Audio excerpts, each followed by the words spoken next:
it cut out. Oops. Hello. My name is Ken. I'm here to DM you for this evening. Good evening. I'm here with the fellas, with the boys, with the guys, with the gang. And we are here to do some D and or D. Mr. Rory, I believe you're going to give us the recaps this week. Indeed I am. I'm here to get you up to speed. Up to speed. Previously, on the Wandering Isles, tensions escalated as Remington faced off with Teddy Grims in his office, kicking him off the island despite Teddy Grimm's ominous warnings. Hatsu and Boreal reconnected, patching up their friendship and brotherhood, talking about Boreal's newfound mission to uplift himself and better himself for the future of the school. Meanwhile, Madriana and Slate trek into the woods to meet Wesleyan, bringing beer and berries for a magical feast. As they dove into Weston's mystical brew, Slate is hit by disturbing visions of a prison, mysterious calls for someone named Elias, leaving him rattled to the core.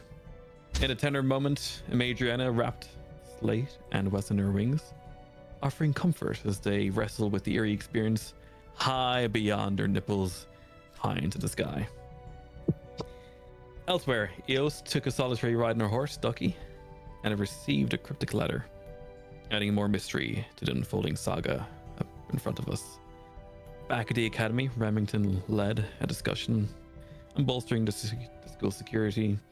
Hatsu suggested bringing in guards from Saigo Natoshi, while Madriana believes in empowering the students to protect themselves, showing trust, curiosity, and a bit to ponder. The session wrapped up with Remington and Weston diving into deep conversation about dreams and reality. Remington urged Weston to speak to Eos about supposed reincarnation, hinting at a profound spiritual theme that may shape the future for us all. And now you're up to speed. Nice. It feels sped up. I'm in. Yeah, that's where we stopped. And we're going to do some timey-wimey, wibbly-wobbly, wonderful stuff. We're going to go back, and now that Mr.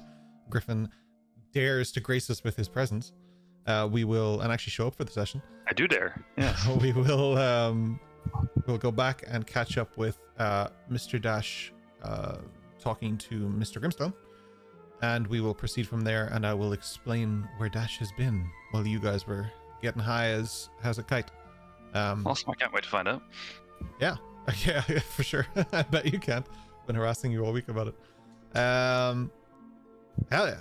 So, without further ado, let's get into it. Mr. Dash, you wanted to speak to Thaddeus. Yeah, so after leaving the courtroom, I'll catch up with him and just go to him. Mr. Grimstone, do you have a moment? For a fellow Palperoth alum, I suppose I can make a moment. Thank you very much. Kind of look around, make sure that no one's watching. Forgive me for the performance in there. I feel like I should offer my apologies. You don't seem like a man that likes to be on the, well, shall we say, losing end of things like that, but I'm afraid it was a necessary evil. You see, it would suit Palperoth much better to have these people in one location rather than scattered to the wind. If you understand where I might be coming from. Or you see, I know what you think of them, and I know what you would rather have done with them, but I don't think that is the wise course of action in this instance.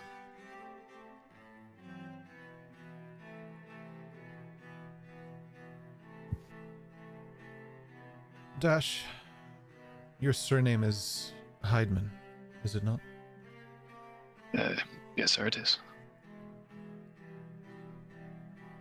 Given everything in your lineage, in your past, I would strongly advise you take care with who you surround yourselves with.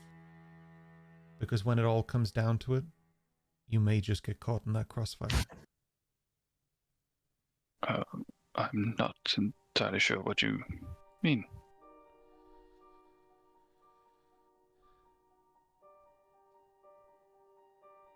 Given everything that happened to your father, it would be a real shame to see the same thing come to you. Take care who you surround yourselves with.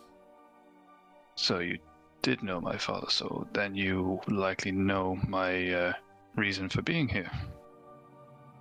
My reason for inserting myself in this collective. I think it's about time you pick up a book, Dash, and see what happened to those who surrounded themselves with the likes of... He looks around and he sees the people walking and he just... This. Yes, but is it not better to know your enemy? And know where they are, rather than spend forever chasing them individually when they're here in a grouping? He turns to go to Remington's office and then he just simply utters, Dash, this is a fast-paced world that is ever changing. If you surround yourselves with the likes of this, in the coming weeks and months, when the world turns and realizes how dangerous this threat is, it's best you're not surrounded with them, or you'll just fall with them and be a distant thought no one will remember. He walks into Remington's office and then begins the conversation that we picked up with. Dash, there's a momentary thought of why, when he's talking about your father specifically, is he telling you to pick up a book? What line is drawn there? Like, what's his parallel? Because the story he's painting and the way he's speaking about your father is very different than what you would know. He also very much did not buy what you're trying to sell. He understands why you're speaking to him, but he also sniffs out people who are, we'll call it false, but it's not necessary that there's 100% false in everything you said. But he's pretty good at this. Well, that was worth a try. What book was he on about?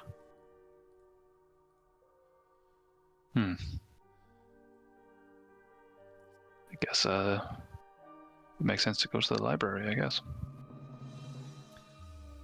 You head down to the library and you do some research. In that, I'm going to get a...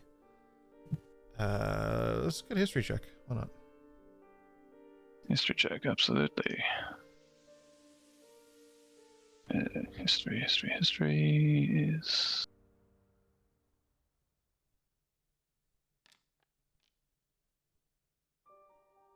$10. Flat 10? Flat 10. Yeah. No. You don't find anything in the way of a book that mentions, for example, your father, or even necessarily anything hinky with Palperoth in general. Something is not gelling there. You spend quite a while doing this research. You're doing your best to trying to paint the picture that he was offering to you, if that makes sense. Yeah. Do I come across anything, referencing, disappearances from Palperoth over the years? Disappearances wouldn't be unusual. I mean, things happen. It's a city. Like, it's not usual in the sense that people go missing every single day, but it's not uncommon either. It's not... I mean, we're not talking about Verduar here. We're talking about Palperoth. This is the Shining City. This place is a police state. There's like it's a pretty heavy focus on the law, but in the favor of what we would call normal humans, I guess, like unmagic users, whatever. The only person who may be able to answer that would be probably Grimstone himself.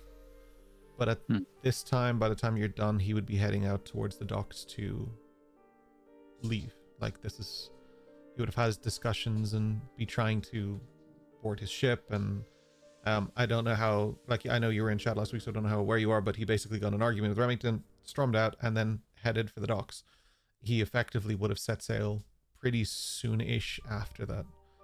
It takes a while to get everything loaded up and ready to go, so it's not an immediate thing. If you wanted to try and catch up to him. Yeah, I think I would. You make your way through the halls, and you look down towards the dock that's in front of the building, but there's no boats there. For a moment, you think, okay, gone, like opportunity missed. But to the east of the Crescent Pearl, there are other areas where people can come in, and you do see a rather large boat there. It would make sense for someone coming from Palperoth to probably be there, as it would be just a straight sail down the river. With that in mind, you would have to run up the beach and make your way towards the docklands. Yeah. I'll leg it up the beach. Yeah, absolutely. For no explainable reason, but you have no time to deal with it, there are flashing lights on your left through the woods. You have no idea why. You just keep going. You head up towards the docklands, and you see Mr. Grimstone, effectively boarding the ship. The final things are prepared, and he's done and ready to get off this fucking island. So, Grimstone, before you go, what do you mean by pick up a book? No references to my father in the library. What do you mean? Mr. Hydeman, there are more things to learn than just from the direct. Those who sympathized with magic users in the past have been known to take the same fate. And I don't mean share. I mean take. He boards up onto the ship. The thing is brought up, but he leans onto the edge as they begin to lower the sails and get ready to go. I understand that you, of all people, have questions.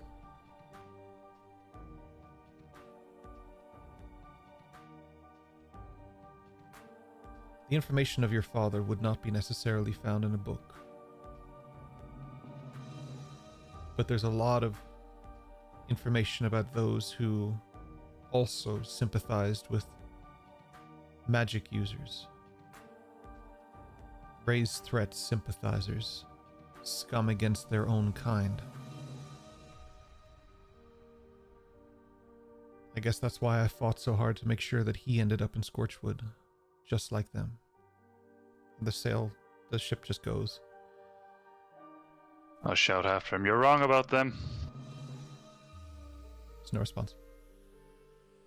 Figured.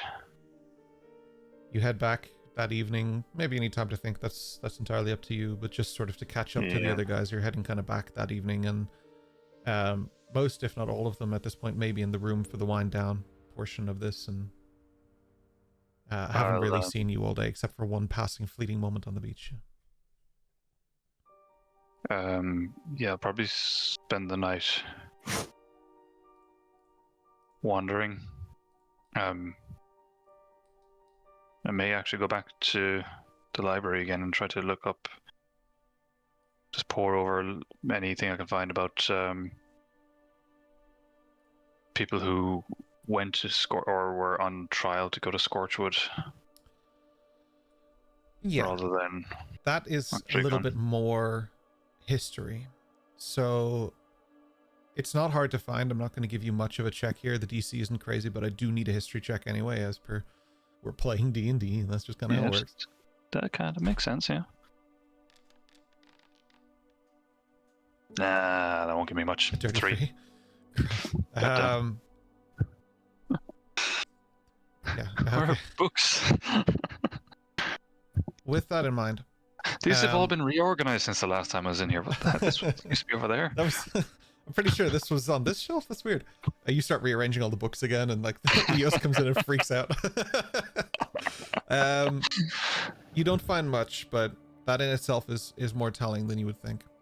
You look through the books, and through the ages, there are a lot of people who would be considering what I would sort of call magic empathizers rather than sympathizers. People who understand that magic isn't all inherently bad. It's not about the weapon, it's about who wields it, kind of thing. With that in mind, 3 sucks though. How do I best put this? If you can't give it, you can't give it. I mean, the book might not be there. It's not about that. With everything the way it is, you start comparing your story and your father's story within your tale. And you start comparing it to these people who... Bad things technically happen to these people. So, like, you can't really make out much of, or connect the dots. Maybe it's too emotional for Dash to really do this right now. But there is a part of Scorchwood that is for people who align themselves with raised threats. People who help raised threats be a part of society and integrate and then, you know, betray society as such, right? Not all raised threats come smashing down the walls. Some come from within. But there is mention of Thaddeus Grimstone being the lead persecutor on a lot of these cases to get those empathizers, as he calls them, locked up. Or sympathizers, I should say. As he calls them, to get them locked up. And so a lot of this, because of a very poor roll, would have to be connect the dots. But that would be what you would get. Yeah.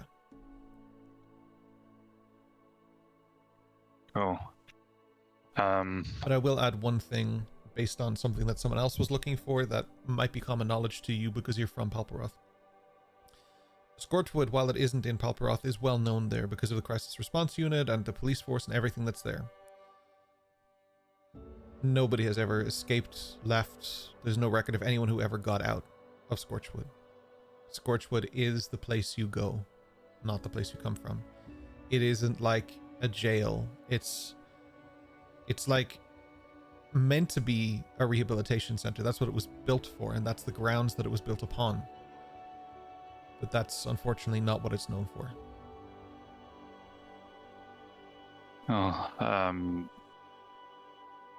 probably spend the rest of the night kind of in a almost manic frenzy, going through books, you know, going through books that are not even relevant, just searching and kind of pouring through and like just putting them aside and just kind of losing my mind in the books and kind of going, no, he must be here somewhere. He has to be, like, there must be a record. He said it.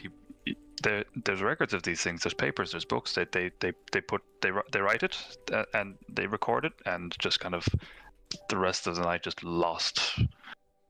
Trying to find that work, but that energy is also probably partially responsible for why you're not finding information. It is that panic that is there. Yeah. Panic. It's unfocused. It's manic. There's no sense or logic or process to. It's just getting books at random. Like, this is a book on geography, but maybe there might be something there.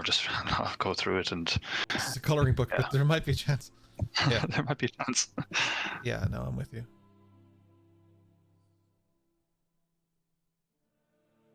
Yeah, that'll be my night. The school over the course of the next few days is pretty quiet. Things are being done, implemented, things are changing.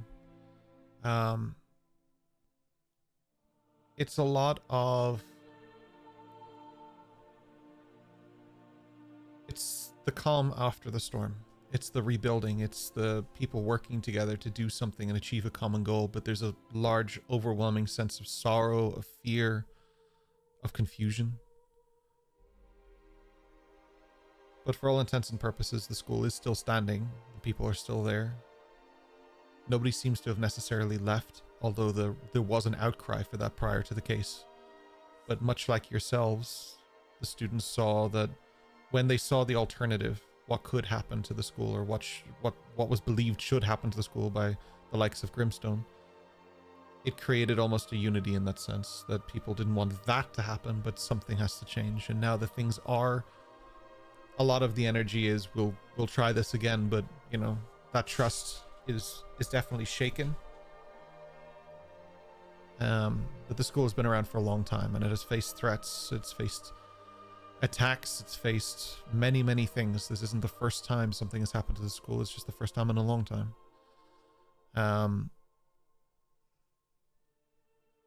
Realistically, the things that come will change the tone of the school. It won't feel as free and liberating because it'll be secure, but it'll be secure by magic users. So in that vein, it is a nice and it's a nice change, it's a comfort, but it isn't as easy, it isn't as free. There are things now in place like curfews and stuff to make sure that people are in their rooms and that they are doing okay. These changes are being implemented throughout the week. Is there anything that anyone particularly wants to do in this time?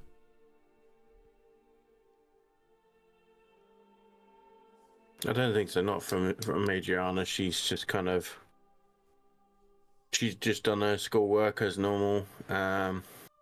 Probably actually spent more time out in the woods with Wesley. That's about it. Nice. Katsu would only check Ayame for reports. What, like, if she did find something in the surrounding areas, whatever. She has not found anything that is considered to be suspicious on this island, but she doesn't trust that because that doesn't make any sense. So her hunt continues, but she's going further and further out into the crescents, into the edges of the island. On that note, actually, speaking of the crescents, I done did update your map so that you can see.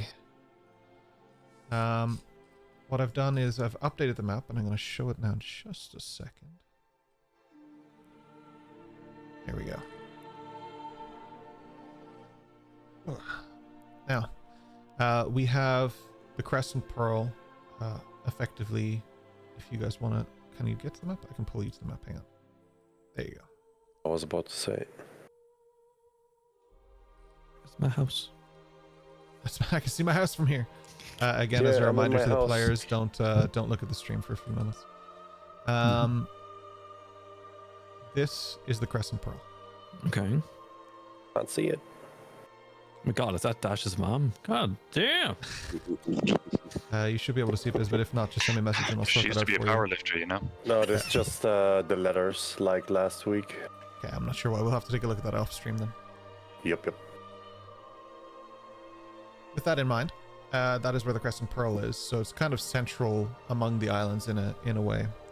It's not a perfectly symmetrical setup, so it's a little off-center, we'll call it, but it's a place. And it's pretty obvious what it is when you take a look at it on the map.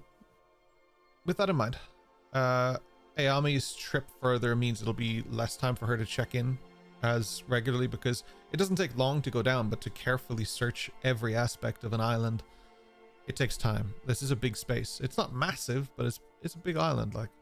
But everything seems to be concentrated here. There are ports and stuff on the ends of the pearl, but that's about it. But she's still looking, but the fact that she hasn't found anything kind of is weird and irritating to her. Yeah. All right.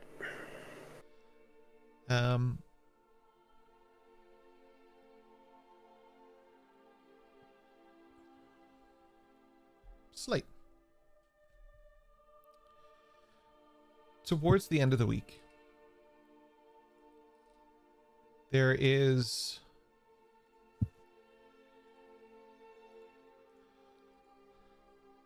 it's a normal day for you. You're going through, you're sometimes, changing forms, changing shapes, moving in and out, watching things, listening to things. But there is a name that catches your ear and causes such a fright to you that it brings you back to your regular form. You hear Remington speaking down the hallway. Yes, has Dr. Harrow arrived yet?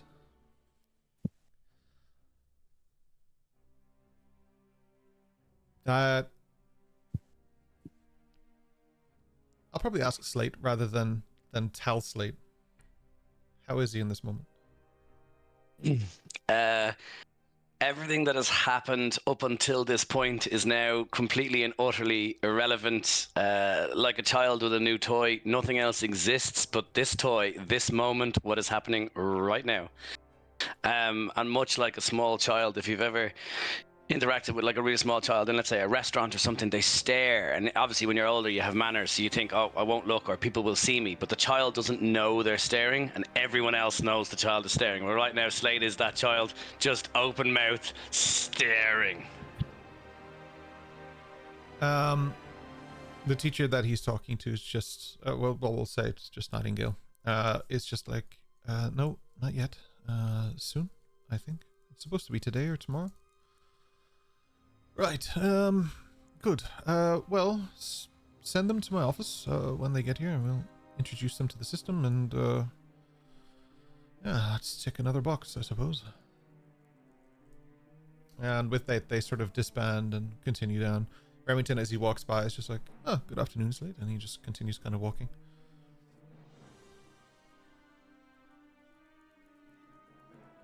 I think I would go back to my room. Just have to process, I don't know what, but not stand here. So go to the only place that I know, somewhere that's quiet, calm. So I would just return back to the common room, my room, that kind of area, and then just be for a little while and think on what's just happened. Yeah. Yeah, you head back into your dorm. You shut the door and just isolate yourself and live in that, in that soupy moment. For the rest of you, as we tie off this week, we'll be going back into like the lesson format and everything as well, and kicking in shortly, along with some of the changes that have occurred. With that, because we do our 7-day thing, ending the week, of course, you may mark off a long rest.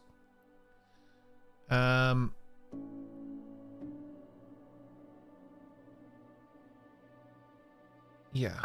There's a few... not so much like struggles, but there's a few things you guys are dealing with, both individually and collectively. More as a group than individually asking, how is everyone? How are your characters? Adriana's kind of taken more heed from what Weslin's saying. She still thinks he's batshit crazy, but that doesn't necessarily mean that all of his points of view are wrong. So, like I said, she's been spending more time out in the woods. Still hasn't got the wings back out though. She still doesn't feel safe in the woods, but she is there. And sometimes, like, depending on what Weslin's doing, she won't even talk to him. She'll just go and sit where he is and just looking at the water, listening to the trees. Sometimes find herself, chancing out a little bit. Pretty much only going back to the room when she kind of really feels like she should, go and have a shower and stuff like that. So she'll be back there each day, kind of thing.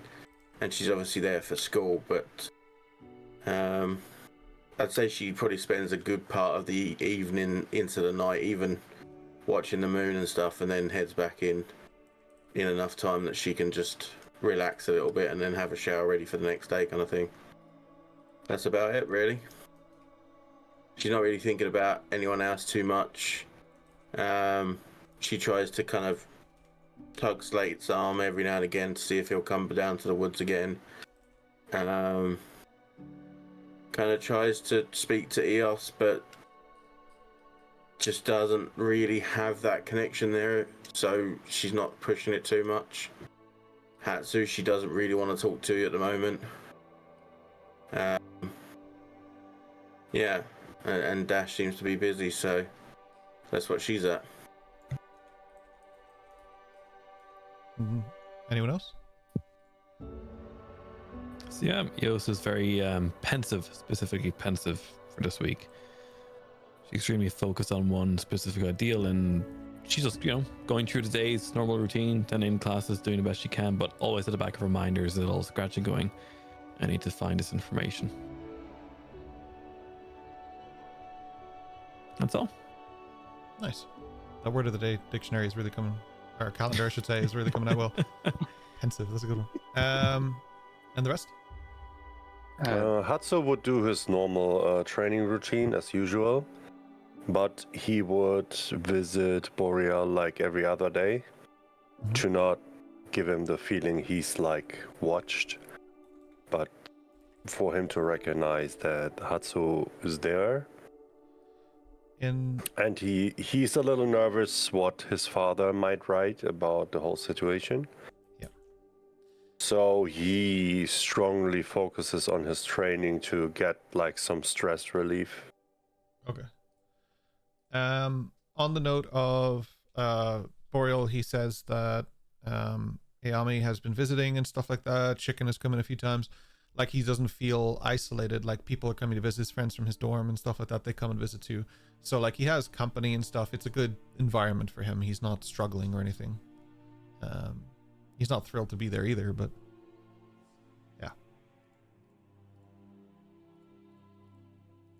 yeah.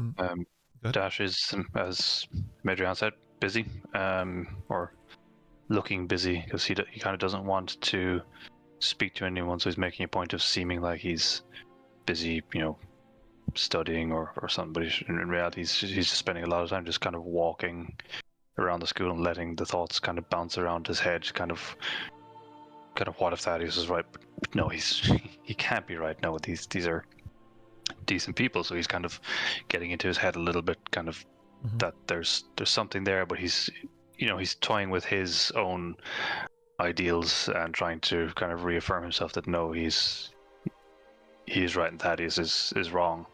But just the thoughts of his father, who he hasn't really given thought to for quite some time now, he just let it go, to suddenly have that thrust upon him out of nowhere. It's rocked him more than anything has, probably since he lost his father.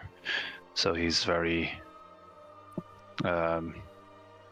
conflicted, trying to hide it, trying to just seem like, I'm my normal self, but I'm trying to keep up with classes and training.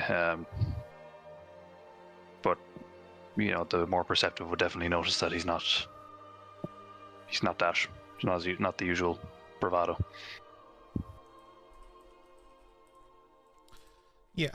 I would say that probably Madriana of all people might pick up on it, just because she monitors that kind of thing.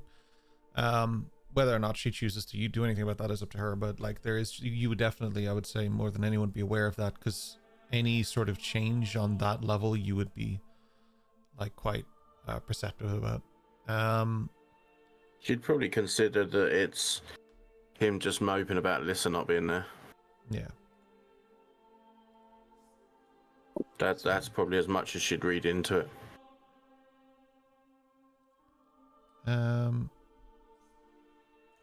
Yeah. What about the rest of you? I think there's one or two people there I haven't heard from. A few things when everyone's finished. Weslin spends the week ruminating on his hallucinatory medicine walk. His conversation with Remington, and begins building a shelter in the glade against the large rocks that are by the pond. Starts thinking about where he'll put a garden. That's a plan for the spring. A distant time point that he doesn't want to think about at the moment. He does periodically go into the school to meander look at people, look at the things hanging in the school. It takes a few days before he makes it into the library, looking for Eos. Most of his time is in the woods. Just kind of digesting everything that has happened in these past, I think it's been 5 weeks. It's been 6 quite a bit, weeks. yeah. Which to him feels like an eternity. He's just really not sure what to make of all of it.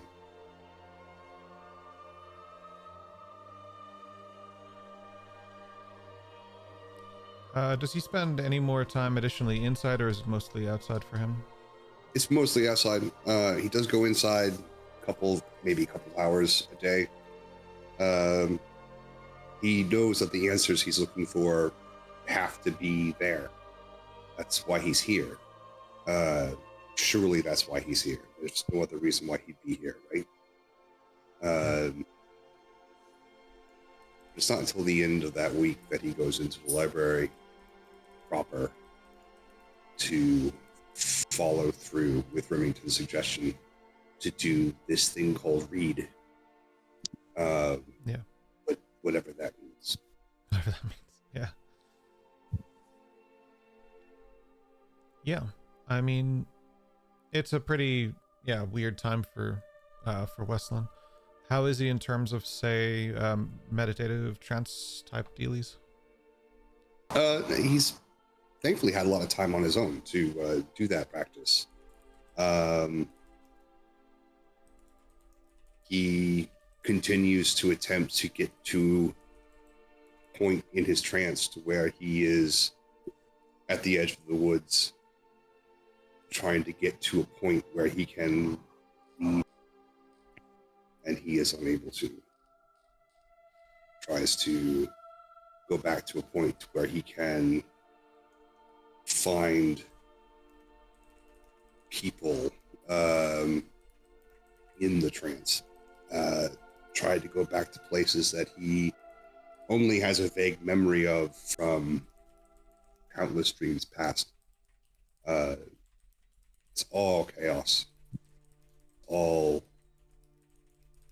too wild, strangely familiar, and yet way too alien to navigate. But he sleeps in the best sense of the term. Gets his long rest. He is rested. But it seems that no matter how much rest he gets, there is age that follows. He has started to go just a little gray. Yeah.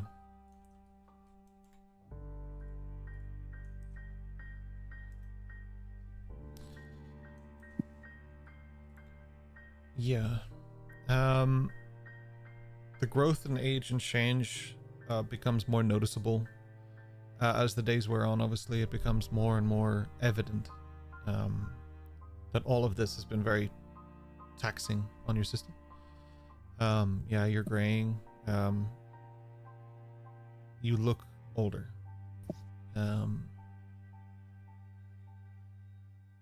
Yeah. I think we've done everyone now except for Slate, is it? Yeah. So Slate, if you want to go ahead. Based on overhearing the snippet of conversation that I did going back to my room, as the time passed, the first thing that I would have done is go back to my bag, and previously I've had it ready and I carried it around, etc. In this case, I have spent a day or so going around the school, hoovering up anything I can find: food, water, rations, anything that I could scoop up from around the place, doing things like checking my weapons, equipment, armor, gear, everything really methodically, oiling, sharpening, all that type of stuff. When that was done, it would be periods of sitting in front of the fire, just being a bit distant, I suppose. One of the things that people would notice is during the week, I would have been coming and going quite a lot. But what would have been obvious to anyone, regardless of their perception or otherwise, is I would not take any of the forms that they would normally associate me with. Oh, interesting. So Okay. you would see more of other students and random things, but obviously the fact that I'm just coming in and walking straight into my room and this and that, it was obvious that it was me. And anyone who tried to have any engagement with me, conversations, good morning, do you want tea, coffee, whatever, everything would have just been sharp, short, almost aggressive, just, someone's in a bad mood, leave me alone. Everyone would be aware that was kind of the vibe of what was happening. And I suppose it would be reasonably fair to say that even a tiny bit of paying attention at all, you would know a couple of things have changed. That my room, for the first time ever, the door is starting to be closed, locked, which is a new thing, which everyone would be aware of if they would hear the door at all. But also, once or twice, I've brought in random planks, nails, etc., and people have just heard hammering and beating and things like that in my room. So there's a couple of random things like that have happened, and I would say anytime my door is open, it's like a boys' locker room. It just stinks of beer bottles and that type of stuff. It's a mess, and anytime you can see in, that's all you can see is beer bottles, paper, bits of bobs, and everything all over the place. And then I spend as much time as I can every time I'm out of the room, basically lurking the halls, listening, waiting, searching, just trying to catch wind or trying to get ahead of whatever may be on the horizon, I suppose. And that's keeping me pretty busy, so I'm only going back to the room whenever I have to eat, to sleep, recharge, whatever I feel I need to do. Right, okay. That's it. Nice. And so with that, so you're taking forms that people don't recognize. Are any of you kind of weirded out by that, or is that just Slate being Slate? Because you don't really know him that well, I guess. He just does this, I mean, by now, with all the notes that Hatsu already has, he would know how Slate smells. So he wouldn't be surprised. Okay. Oh, what were you gonna say, Ryan? I was just going to ask kind of similar thing in that despite any of his forms, is there one piece that doesn't change? Like, let's say a scar across the face that doesn't change regardless of who he changes into, or one finger that doesn't morph with the rest of him, anything Good like question. that. Did you just call it a finger? Yes, because I was talking about his hand.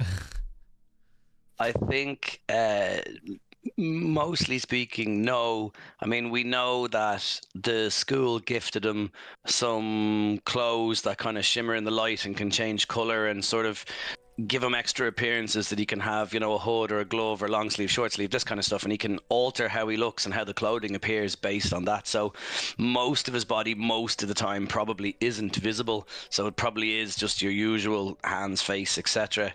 And in those instances, I wouldn't say anything in particular. Maybe you might notice that regardless, he might have a little bit of jewelry that's the same. He has a kind of a bangle that he wears and a couple of other small things, but nothing strange or exciting, nothing that would stick out or that would cause concern or, would raise any eyebrow in any way. No, but just that if we see a strange person coming out of his room one morning, but he's got the same bracelet on, we can kind of safely assume, oh, that's obviously Slate. That kind of thing, that, and I would say, all the mannerisms would be the same, and the way he would come and go, what he would do, and any conversations you have, if you were to check and say, who is he? He would treat you the same as always, would talk the same. You would know it was right. Me, basically. That would be clear. Even if it was, like I said, sharp or short, it might just be, well, obviously it's me or something, and I walk past and slam the door or something like that, So you'd be aware easily because it's not something that's being hidden from you. Yeah, you describing a teen in puberty. That sounds good. Like drunk. You don't recognize me. You don't love me. I hate you. You're not my real dad. That's so good. So you don't know what it's like. You don't know what it's like. phase. Yeah, it's not just a phase. Get used to the real me. But you're a cabbage, Slate. It's not a phase. Anyway, Slate, sorry Leave for me walking alone. all over your entire moment there. All good. His voice says all good, but his eyes, they don't. His eyes say, "I'll murder you all." He just won't I confess made to it on a Gianna recording. think- Got it. Sorry, go ahead. Gianna, for the most part, would be leaving him be. She'd inquire as to if he's okay a couple of times and realise, okay, he's not in the mood to talk, so she would stop. And that'd be it.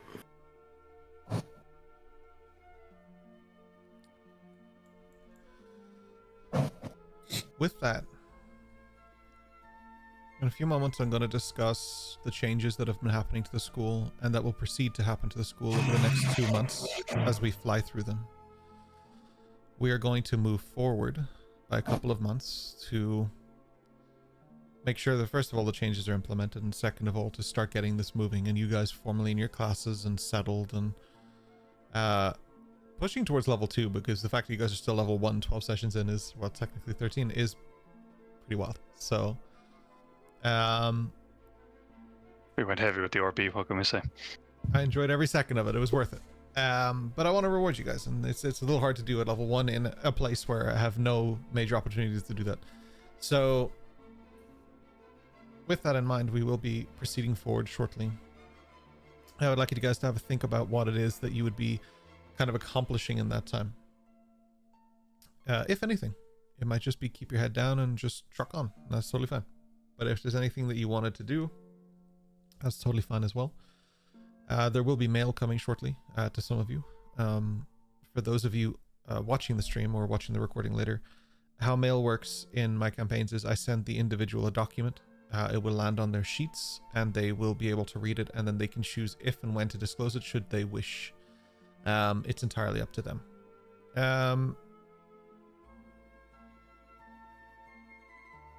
Yeah. So, Go ahead. For Gianna, she'd be doing her usual classes as she would be. Flunking out, or not flunking out, but just not going to the ones that she thinks are pointless because she's already good enough at those things. But when she's taking those gaps, she's going to be sitting in on like Slate's class, the magics, the castings, that kind of stuff.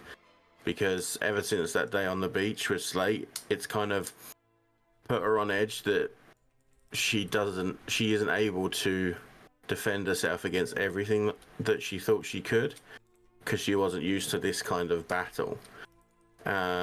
So she's trying to get a much higher understanding into it so that she can better use it and better control against it. So she's just going to be watching for the next couple of months as much as she can, learning. Yeah.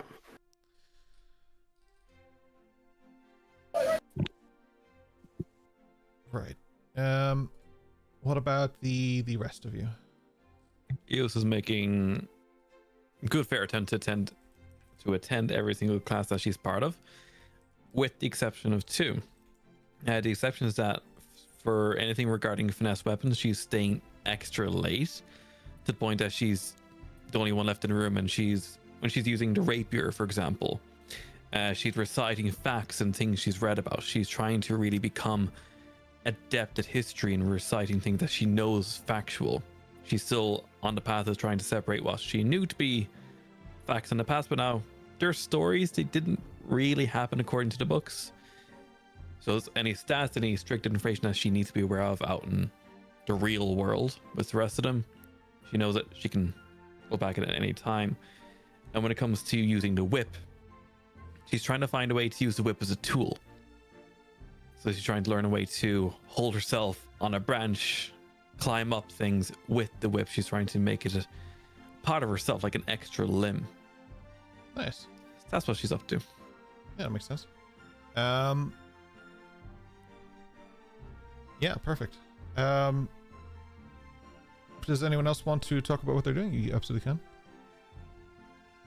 Yeah, I think after the first maybe 2 weeks, Dash kind of just get his head right again and settle back into more like his old normal self, and just kind of go about his business, attending classes and getting practice in. And he's going to have that Grimstone's comment in the back of his head, but after the first week and a half, I guess, they won't bother him as much. That his, that he'll be as secluded as he was. So.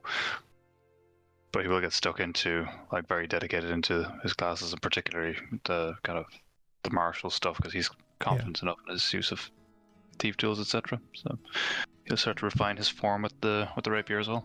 Well, not to scroll that up, but you have a letter. It gets delivered by a courier who's just standing beside you when you wake up. Because that's, why not? Hey, you're finally awake. Yeah. How long have you been here? 17 hours. You sleep weird. Anyway, here you go. It just leaves. You switch to sleep. Yeah. Yeah, so you get a letter. It is... Yeah, I'll let you go through it yourself on your own time. Anyone else doing anything over this grand period of time?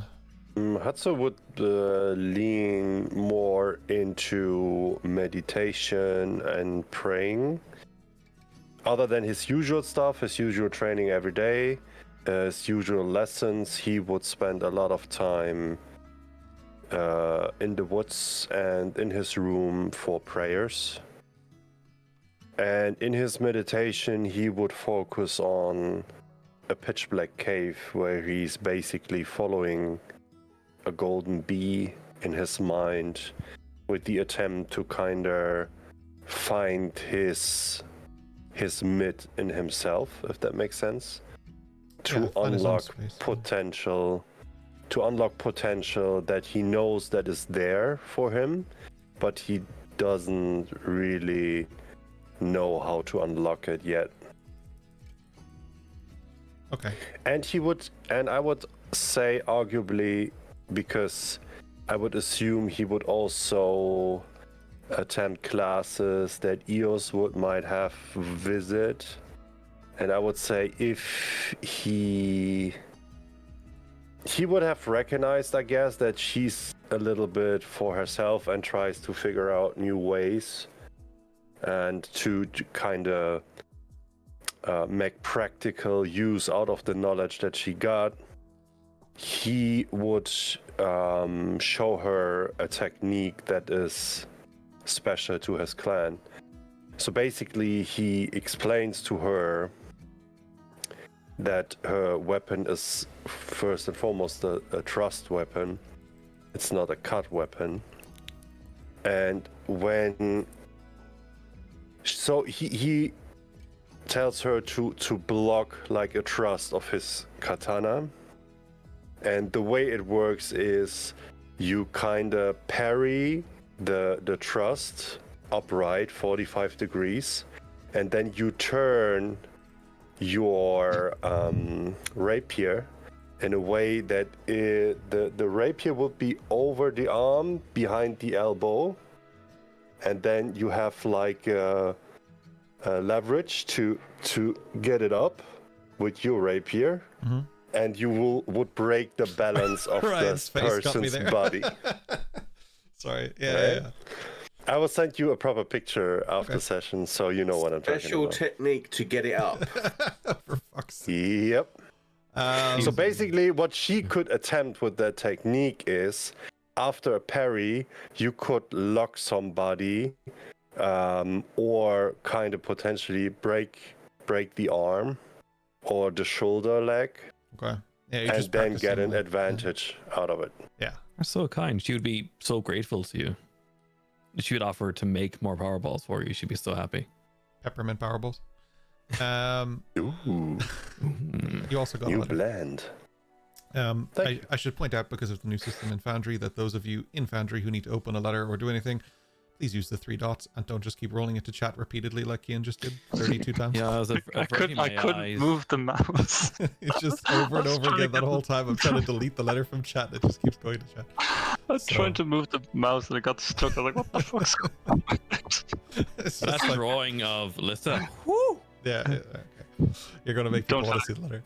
Don't tell anybody that I work in I just support. imagine Dash getting the letter and sitting in the common room, not wanting to anyone to read it, and then holding it backwards and being like just staring at it on the other side of the room, like reading the letter from the back, being like, "What are you doing?" Yeah, he's I'll holding it read it. backwards to the room, like just constantly like waving it around, letting people read it. I think we're more like Joe. Double-sided printing. Joe and your dad like takes a private phone call out into the hall and then Yeah. shouts into the phone. Shouts into the phone, yeah. The not so private phone call. That's definitely Reading what the you letter just did, yeah. aloud in your room. Yeah. Anyway, there's one in chat that's now hidden for you to read. You can also click the 3 dots and edit as well to read. Okay. So just roll out the chat again. I'll fight you. No, I tried. He just slaps the back of his head. Yeah. Okay. I was like literally like, wait, why did chat just light up? It's the same thing. But it's just your fucking letter. Okay. It's fine. We'll talk about this later. Right click the item, Just edit. click edit. Yeah. We're not mad. We're just disappointed in you. Yeah, we're just very disappointed. My mother was a typewriter, you know. Yeah. Very good. Westland and Slate. Yeah, I don't mind who goes first, but I'd like to hear what's sort of going on over the time for you guys, and how this experience has been for you over the last 2 months. 2 months. Mhm. Pushes up to the end of autumn, I think. It would be. I can get that for you now. Continue on. I'll give you that now in a sec. I was looking for the calendar. It's like, where would we be on this calendar now at this stage? Bookmarks. Yeah, you're still. You're about 2 months ish away from winter, but winter is like the end of the year anyway. It's like year day, or what is called year day, which is just 1 month. That is one single day, and that is a giant celebration across the lands about the turning. It's our New Year's Eve effectively to New Year's Day. It is the first, but it's the final day of the whole month series, and it's the only day of that month, and that is also the mark of winter. So you're kind of like, you're effectively a month away, but you're technically 2 months by calendar cycle, but like in terms of days, you're a month away. Yeah. So 2 months have passed. Across those months, he has really gotten, I think, a stronger hold of this trance thing. He has started to encounter people, I think, probably the best way that he would be able to describe that. Maybe himself, he's entirely sure. They don't always look like him. But as those weeks pass, he is able to pick up knowledge tools. One morning he wakes up and is proficient in woodworking tools. Another several weeks later, it's alchemy. He's not sure what to do with this knowledge, but he is linking this to his dreams, his trances, his weird dives into this dream within a dream.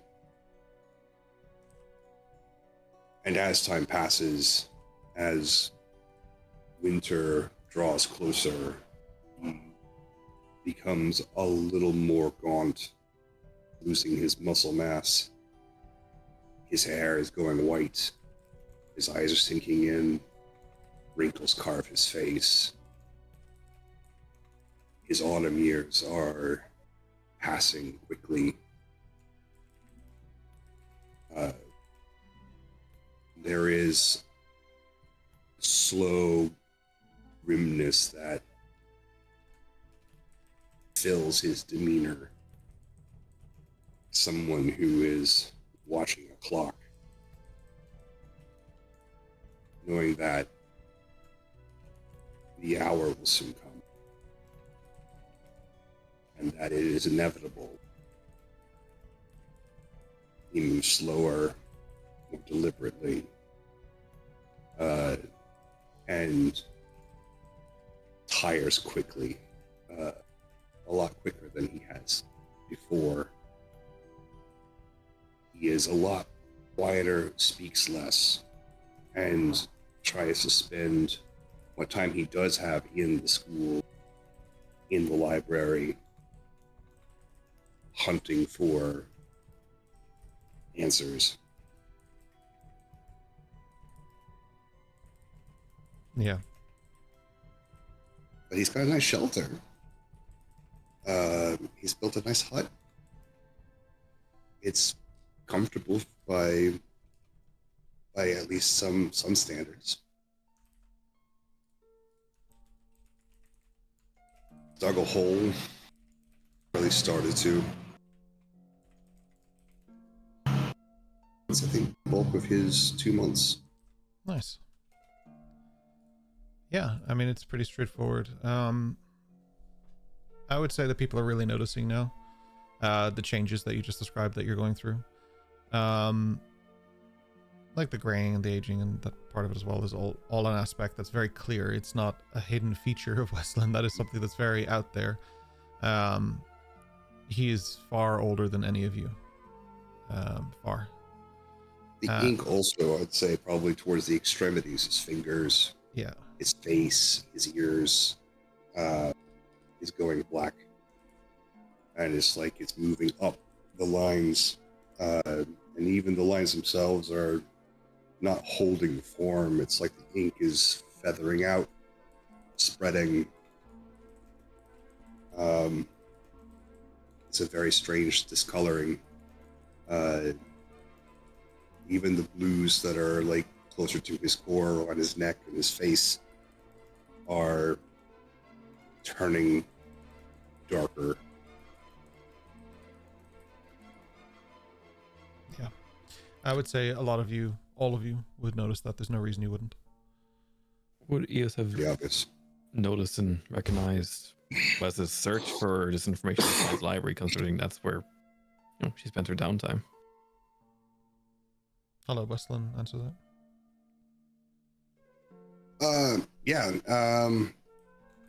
He doesn't really even know what he's looking for. He has spent time in the library looking at people doing what they do in libraries. They seem to grab these objects off shelves and put them down in front of themselves and turn pages. And so he does that for the first couple of weeks. But if Eos is watching as he does this, there are periods of time where he freezes, staring at the pages as if like for a moment he's suddenly actually reading, actually interacting with the book. But his eyes aren't moving as he's staring at the pages. And if you get close, the lines that cross his skin, particularly where his hands meet the page, are leaking out of his skin and slowly crawling across the page.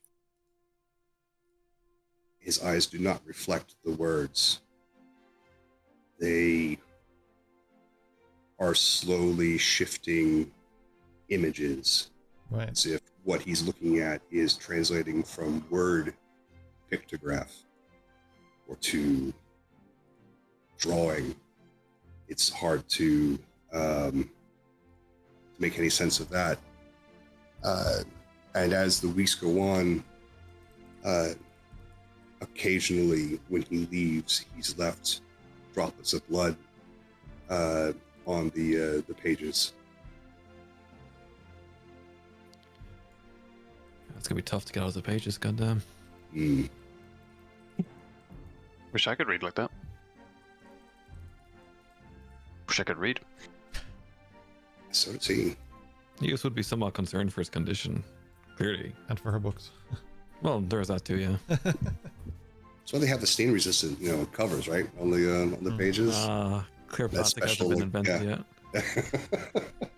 After a They're couple of on the weeks with little Dash here, it will negotiables. be, don't worry. The great laminator hasn't arrived. Why do you need that when you have prestidigitation? That's right. Hmm. Just some guy shows up next year. I am the great laminator! He's just like... Wait, some guy, not no. again. Some guy. We already met that guy. Always meeting some guy. Yeah, I mean... I would say it's going to be a history check, but I'm going to say with advantage because Eos is helping you and you're being kind of gross to the books. Being pretty close to the books. Just a little Can't help. Did you hear that, everyone? Roper promotes being gross to books. I do. Noted. It's done. Yeah. Burn Why are the the books. pages sticky? Dash. Down with information. Down with this sort of thing. All them books behind him have no paper on the inside. It's just the covers. What is 14. it? 14? And Eos, I'm going to get you to do the same if that's okay. You also have Of advantage course. for something slightly different. Oh.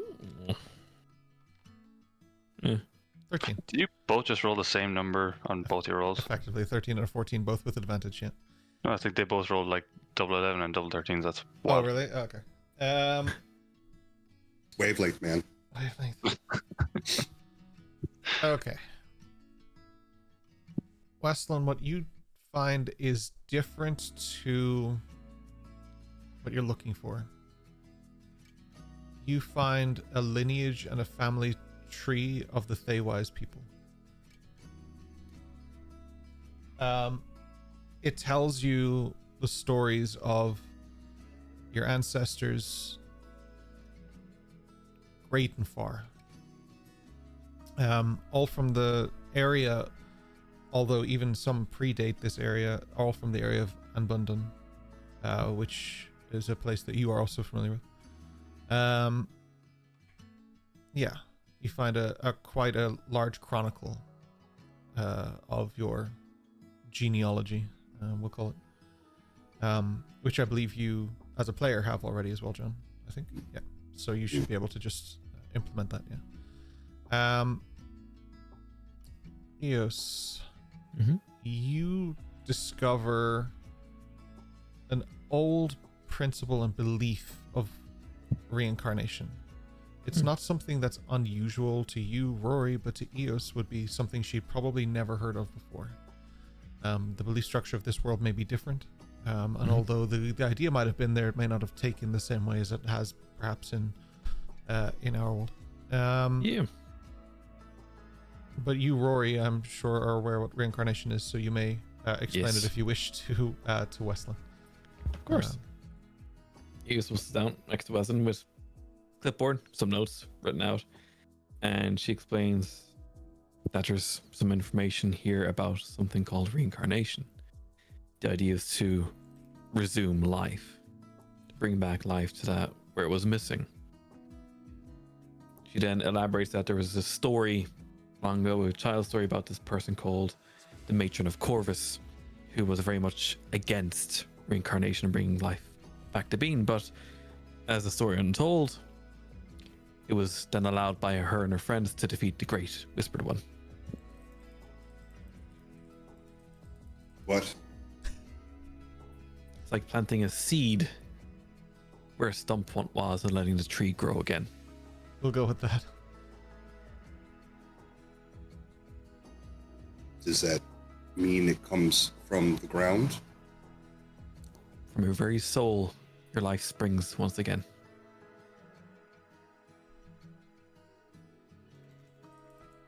Not the soles of your shoes. That makes no sense. How? People wear shoes. Yes, shoes are good. They keep your feet dry and free from thorns. Do you have to die to carnalate? And from what I understand and what I can read here, you must pass. One of the return. creatures that she finds with the most direct semblance of reincarnation is something like the mighty phoenix, a mythological tale of a creature that once it dies, it is reborn. Although in itself, it is reborn upon the spot of its death or where it died. But reincarnation is a belief structure sort of similar to that, where when you die, you may come back as yourself or as something else, something similar or whichever. You could even be an animal or a creature. You could be a worm. You could be a person. You could be something. But the idea behind it is that you can, when you die, that's not the end of the journey. It's just the beginning of the next one. More or less. Ridiculous. Only monsters do that. It's something I never read into before, to be honest with you. It's as fresh knowledge to me as it is to you.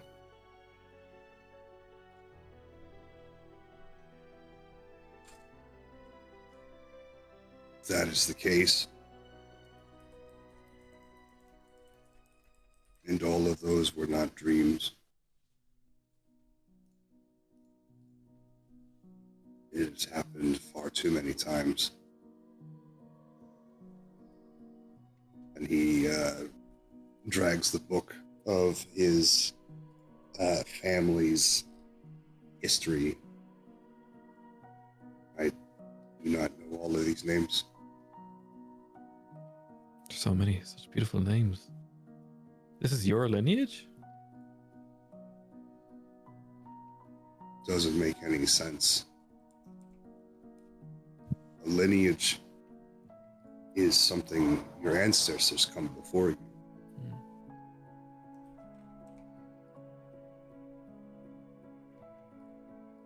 This is my father's name. It is a long time ago. These people come after. Did they all sunrise and sunset as quickly as you seem to be sunsetting now?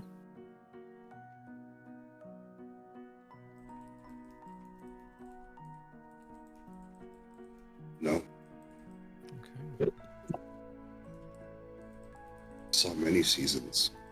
Was young. The kin all saw many seasons. We had been in the village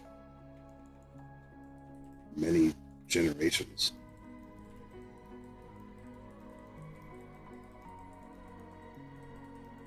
I cannot be an ancestor.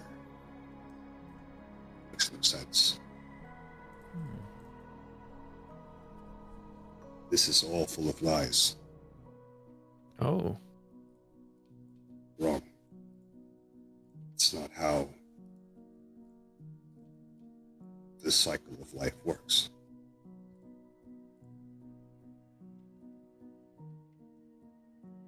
Daddy DM, is there a discernible pattern in the book that Wes is referring to that I can notice?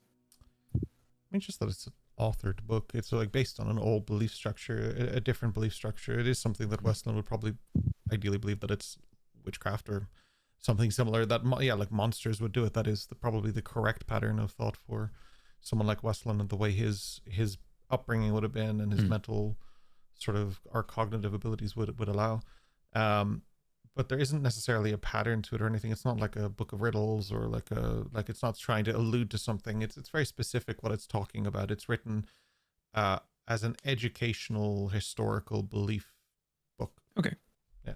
So it'd have dates and times and this person lived to be this old and so on and so forth. So well, we'll call it more like not that accurate, but we call it more historical fiction. Because it's not a belief structure. It's more of a belief structure than it is known. Nobody could possibly know that. So, but it is like a belief thing.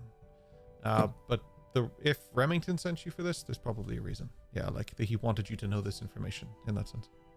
Perfect. Wes, why is your sense of time flowing much quicker than anyone else's? Always moves quickly in a dream. Wow, how many dreams have you seen? A lot.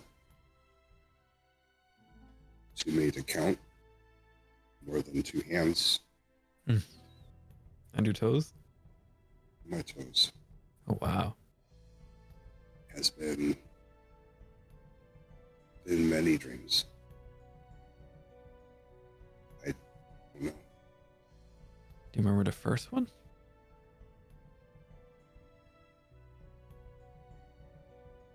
There was a clearing fox. I went in to the clearing, and it's all a bit of a blur. There's a cloud once. Huh. And a man on a horse. Bow and arrow. There was a war, I think.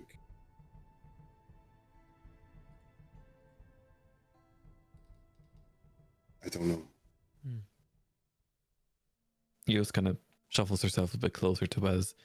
She's amazed and interested in what he's saying, but she's also a little bit, frog throat at the moment at the idea that her newly found friend is going to pass pretty soon, from what she can understand. Doesn't want to let him go. Words are brought to your mind, Eos, that maybe help or maybe don't, but Remington talking about grief. Something that you encountered in your discussion with him on the beach not too long ago. And it kind of sits in the back of your mind that this is what you're experiencing here.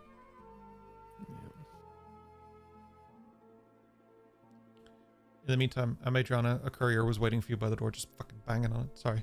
I meant to give it to you on your round, but I did not. That's all good. I'll have a look while you're... There's no rush at all. I just wanted you to know while other people are talking and stuff like that, so you have your time to read it and shit. Don't roll the letter in chat.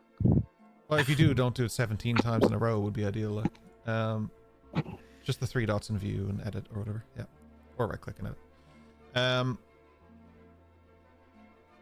What do you guys do with that information, Eos, that you sort of learned? Are you telling other people of Westland's aging experience, anything like that? Is that? Yeah. No.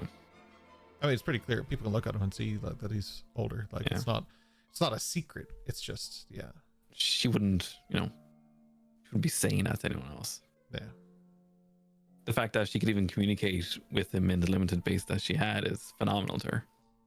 The fact that he's willing to visit the library that she operates within, so nice. It's like dropping into your friend who's running a little coffee stand. It's so cool. Slate.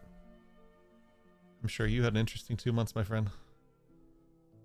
So my first question before I say anything is, before our 2-month fast forward, obviously, Dr. Harrow, the name was dropped, and I felt how I felt, and I said to you that I was, listening, waiting, searching, whatever.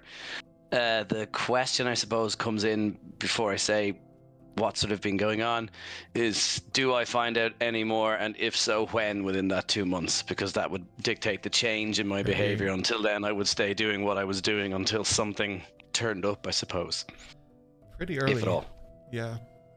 Something definitely turns up. About 2 days in. Excuse me for yawning. It's been a long day. These Wednesdays are long, man.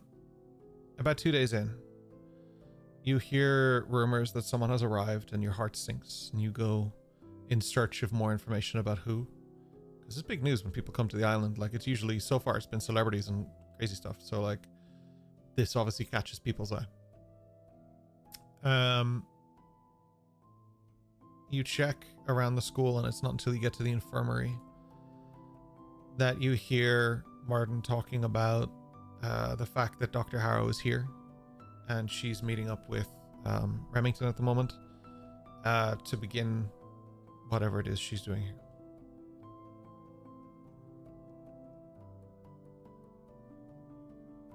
Okay.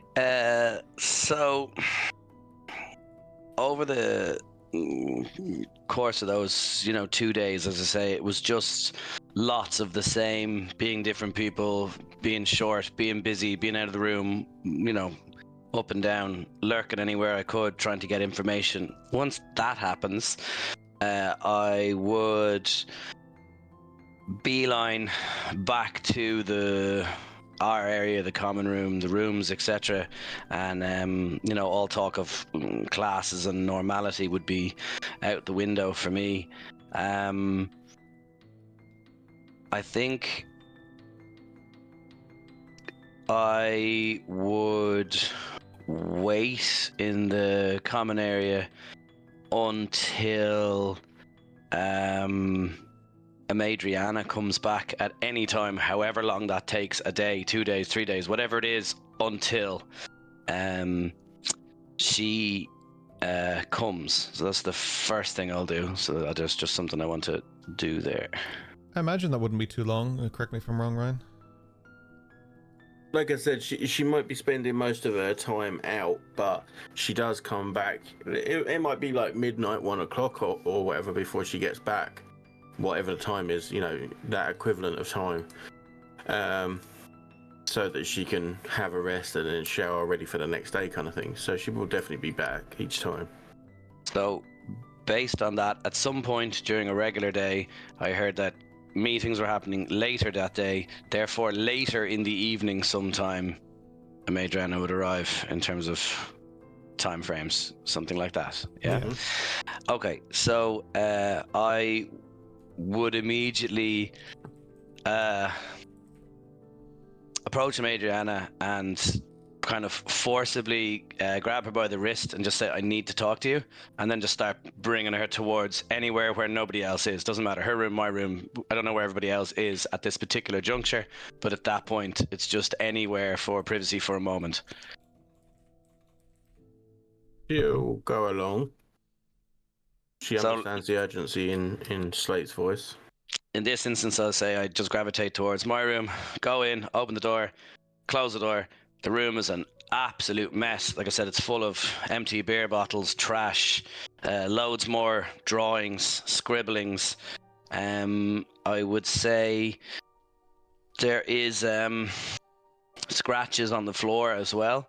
So the scratches on the floor are just the same, just more and more of the eyes and stuff all over the place, but they're way more frantic and there's way more of them. At this point, I would kind of gesture to you, point to the floor and say, look, there's something I need to tell you. There's somebody here. Their name is Dr. Harrow, and I need you to do something for me. Okay. They're somewhere on the grounds. I need you to find them, and I need you to tell me anything you can about them. Anything they say, anywhere they go, anything they do. Please. There's going to be follow-up questions once I've done this for you. Name your price. Silly wording, but yes. I'm gonna hold up my little book, and I'm gonna say, whatever you owed is done after this, and I owe you. Just on the island? Anything you can hear, anything you can find, anything. Anyone they talk to, anything they're doing. And give me a description. I can't. Show me. And at this point, you would realize that while I'm holding your wrist, that the reason my fingers are badly bitten, the fingernails are damaged, it's not because I was biting, it's because I was scratching the floor with my fingernails, and that's the reason that the letters are there. I'm going to turn your body to face the letter I and show you that it's actually a capital H on its side. H for Harrow. And I'm just going to say I need this. Then you should have it. But you have to do me a favor. Right now. And this doesn't count towards what you owe me. Get some fucking rest. You look a state. Have a shower. Freshen up. Get some rest. I'll be back in the morning. So just going to give her a big hug, and then more or less as soon as the hug has happened, almost push you off as if it's time to go, and then start cleaning my room, start getting what you've asked me to do done. I'm throwing the bottles away, I'm cleaning it out, and I'm getting to get organized, get clean, get freshened up, get out of there, whatever I'm doing. When he hugs Adriana, I imagine it, when someone like just their arms go stiff like down the sides and they're just being hugged around the body and they're like, I don't know what to do here, kind of thing. And like the little like tap on the back from below the waist kind of thing. I'll head out and I will find this person and I will stalk them as quietly and as stealthily as possible and learn everything they have to say. The second thing I want to do within the 2 months before anything else comes up about that perhaps is noticing everybody else would appear to me to be going about their business as usual, going to classes, doing their practice, reading their books, going about their daily business, except for the noticeable change in Weslin. Everybody else is doing what they normally do. So the secondary thing that I would do is go out looking for Weslin in the woods, knowing where we partied, where he roughly hangs out, the more time he spends there. I would go out and look for him there. And again, I would hang around and wait, so a day or so after, whatever it is. And when I catch Weslin, I'll just have a conversation to have with him, whatever time of day that may be. It would be the next day or any day after that, whenever Weslin happens to be there, when I happen to be there. Okay. Yeah, I mean, we can crack this part out first. So I'll say that Weslin would certainly be around somewhere. Based on what we were talking about, I imagine it's likely to be the library that you find him, of all places. Perfect. So I would approach Weslin and like that try and beckon him over to a corner of the library, wherever we are, something less central, less visible, more private. I presume the library is a library atmosphere, somewhat quiet, people studious, going about their business, a certain level of noise, but at a low level, just from murmuring and books moving and trolleys and people doing their thing. I suppose once, if Weslin came with me to the beckon to the corner, Sure. I would just say to you, do you know Dr. Harrow? Doctor? What is doctor? Did they do this to you? Honestly, that And I'm gonna wasn't the take part I thought you were going to stumble on. That's really good. I'm going to take out one of the 3 potions that I got previously. I'm going to give you one and say, I'm sorry that they're doing this to you, and hopefully this makes you feel better. What? Who is doing? There is someone doing it to me. This is because of someone.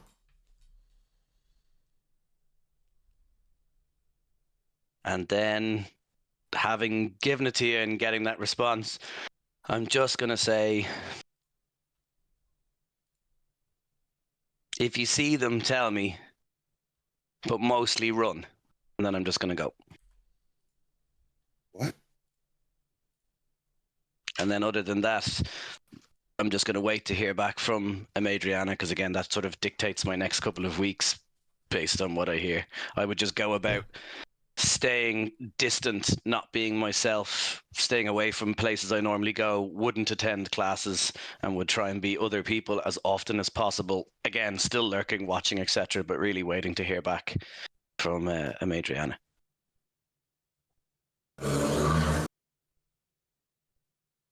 Adriana. Well, based. Yeah, what we'll do is based on the time here. I'm gonna say we'll take a break. We'll come back, and where we'll kick off then is with the Madriana doing her investigation here, and we'll do some rolls, and we'll see how things are getting on for you there. Everything should be pretty straightforward for what we need to do, but just to be sure, I would like to just make sure that we have time to play it out properly and give it the attention it deserves, and I do notice the time is kind of pushing on. So we'll give it a little break, and we'll come back. I will do, for those of you in Twitch chat, we're going to do a boss fight. For those of you on YouTube, come watch our Twitch streams as well. They're pretty good. But also, thank you for watching YouTube. We appreciate it. Thank you. We're going to do a boss fight. We'll go for 9 minutes, so we'll put you on easy boss fight and give you some time to try and kick some butt. We'll have a prediction going. The prediction is set up now. There you go. We'll be back in a few minutes. Feel free to speculate as you have been in chat. I've seen chat going crazy. And we'll be back in a few minutes. Bye. Bye. I forgot where the button is. Wait, where is it? And we're back. It was just like that. It was so quick. It was so easy. If you're on YouTube. If you're on Twitch, that was a long break. Sorry. We pick up with a Madriana snaking around. We, for some reason, have no Kian on the stream. I'm a snicky snake. Snaky snake. I'll fix Kian there quickly as well, and we'll get into it. There's no fixing Kian. Harsh. Is it unfair though? How would you like to proceed here, Madriana? Well, first of all, I'm gonna sneak my way around the school, making sure I'm not seen by anyone as much as possible, and I'm going to find said person.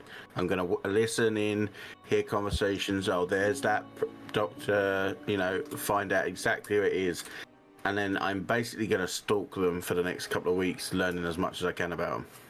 Okay. With that in mind, I'm going to get some checks from you. So I'm going to get investigation and perception both. Investigation. Okay, so investigation first. That's shit. That's a 7. And perception. Please roll better, for crying out loud. Well, it's slightly better. 10. Okay. On your own search, you have very little luck finding her. It's not easy. It's a her. Okay. You would expect the doctor to be in and around the infirmary, but she isn't. Is there like a faculty list or She's not visiting faculty anyway, but it wouldn't. No, it's not like that. But what you do discover is when Remington is standing by what is considered the scientific laboratory, that is when you see her.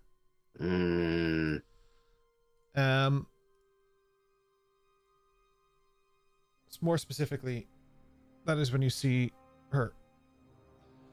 I suppose this bitch is putting fucking people in jars on boats, are they? Dr. Harrow. She looks evil. She's super nice. You're gonna feel so bad later. Nope. She has metal engraved in her face, and you would pick up quite easily, being as perceptive as you are, that she has scarring underneath it. This is something that was surgically attached on purpose to cover something else. Her eyes are piercing, and she is just super active with the things that she has in front of her. Scientific terms, Bunsen burners, petri dishes, other such things. She goes through, she's clearly setting something up or establishing something. Do you want to be known or unknown in this case, Rhino? We lost Rhino. Last thing I heard was piercing. Piercing eyes. She's doing, I said some amazing scientific terms, but don't worry about it. We won't go over that again. Okay. But she, so good. Yeah, it was unbelievable. I couldn't believe I know so much about science, right? So impressed. Yeah. She, do you want to be noticed or unnoticed in this room? She's just doing sciencey things with the room. Oh no, I'm trying to be as quiet and as unseen as possible. Use a now stealth check there. I think VDO keeps killing my network. Perfect. It is doing its job. Yeah. We'll take a look at that later. 15. 15? 15's not bad. You stay to the back of the room, so you're not close enough to really pick up on too much, but you can hear. You definitely can hear. Can I see their mouths? Sorry, can you see what? Can I see their mouths? Because I can lip read. Probably... Yeah, probably hers. Yeah. Probably hers. They would be talking about... It's more about experimentation, but you would get the impression... Well, what am I doing? Make an insight check. Making it too easy for you. Consider my rolls. I need it. Oh, fuck off. Did you see that? It dipped on a nat 20 and then dipped to 2 instead. With the Fucking 2, it's very hard to read her. Remington is not such a closed book, though. He looks kind of annoyed. He doesn't really enjoy her presence. I'm so sorry. Oh, long days. He doesn't really enjoy her presence. Yeah. That's all you'd really pick up on a 2 is very hard to give you any information. Yeah. They seem to be engrossed or engaged in conversation. From her point of view, when she's talking, the first thing you'll note is that I do know you get words. I'll get to that in a second. But the first thing you do note is that she's almost cocky with her smile. So it's a smirk. A smirk, yeah. She's talking about... The Drew just turned into a cat there for a second there, sorry.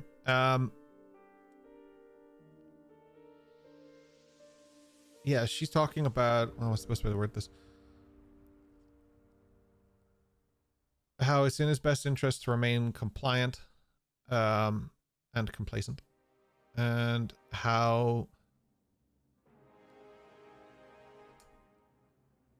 how grateful she is for this opportunity. So is she threatening him? I don't know, is she? Because if you're 2, it's very hard to tell you anything, but you can lip read, so I can give you... But like, she's smirking while she says this stuff. It's not...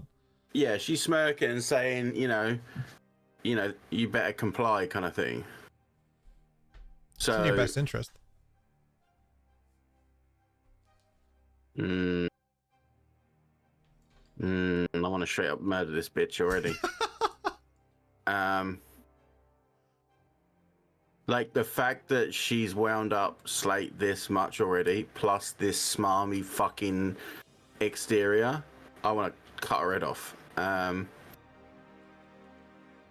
Okay, I'm gonna stay quiet, stay listening. If she leaves, I want to basically go through all of her journals, her writing. She wouldn't have anything like that out at the moment because she's just sort of establishing here, and this doesn't probably look like her final headquarters. This is probably somewhere she just led the conversation to. Right. But you do get the impression she's going to be here for a while.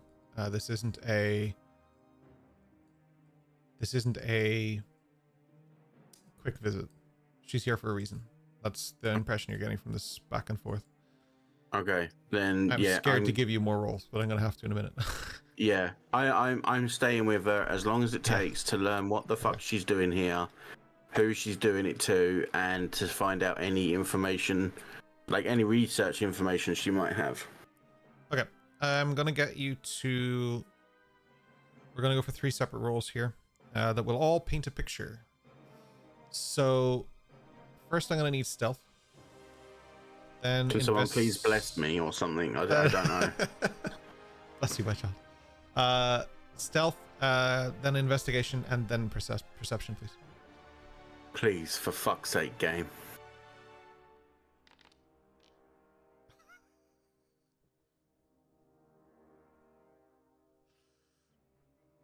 Did he just disconnect on that exact moment? Was That's that on hilarious. purpose or was that an accident? No, that was accidental disconnect. But I saw the roll and it was a 5, but it may have been ruled out by the fact that he disconnected. I don't know if it will finish the roll. That's Kind of hilarious stuff. I mean, we saw a 5 on camera though. I saw 5 It's on like- camera, but it didn't Yeah. show It's up in like chat. So playing PoE on hardcore. You just alt F4 if you're about to die. that was the play. He saw the moment. He just like he yanked the cord out of his router. I said it out ready. No, this is pissing me off right now, but okay. The roll didn't go through. You're very lucky. It rolled, but the actual roll didn't process because it landed on a 5, which made me laugh. So again, I'll need stealth, investigation, and perception in that order. I'll help you fix your network issues later. A 25 is arguably better. Okay, well, we'll give it to you on the network issues. That's slightly better, but not much. And that's better, at least. Where did we go to? So where did we go? We got to 25, 10, and what was the last one? For some reason, it's not 14 for perception. 14. There we go. Okay.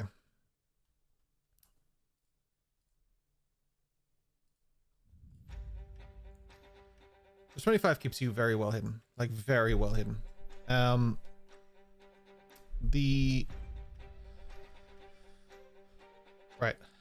So the next thing that occurs, you're investigating this. It's a little bit hard, but on a 10, it's passable, but it's not everything you could have gotten from this. Mm-hmm. She walks around Remington. She puts her hand on his shoulder, and she walks behind him. I just assaulted my microphone. I'm so sorry.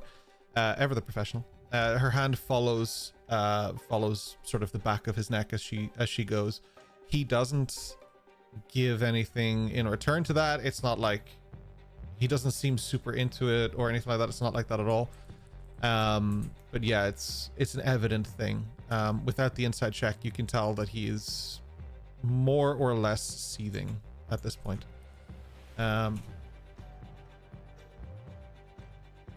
Okay. The perception check on a 14.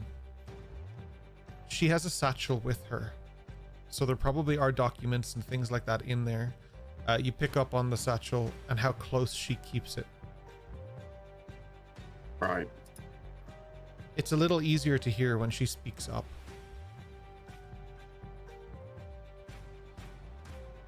Well, Remy, I'm gonna go get set up. Make sure that I'm not disturbed. And you also make sure to check in with me. This is my home now for a while after all. It would be very rude of you not to keep in touch. And she sort of almost skips out. Not in a child skip, but almost like there's a skip in her step.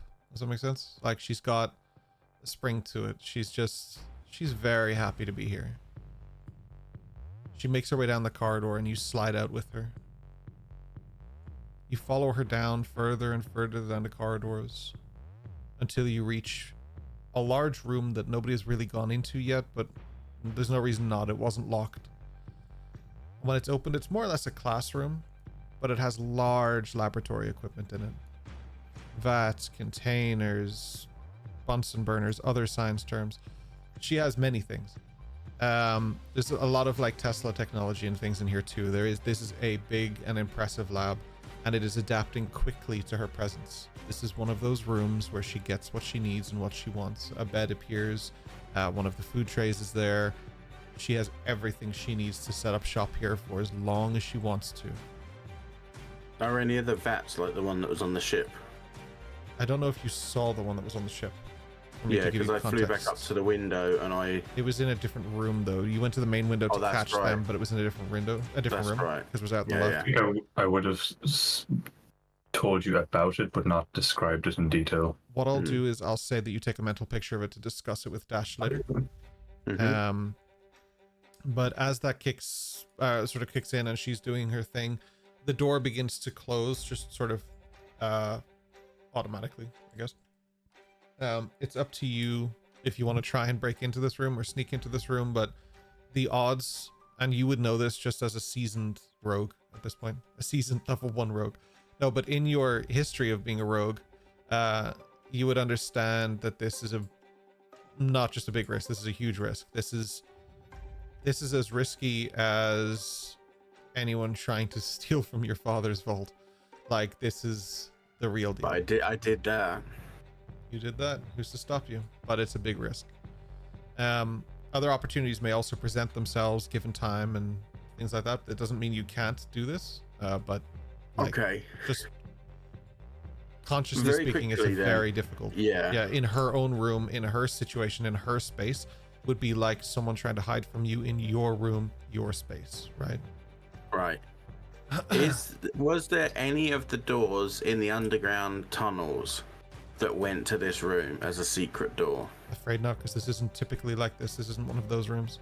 This is one of those adapting rooms. So the connecting points also, as such, would be magical in essence, not fixed points. Fixed points like Remington's office doesn't change. It is a fixed thing. It was built for him. It's been there for a long time.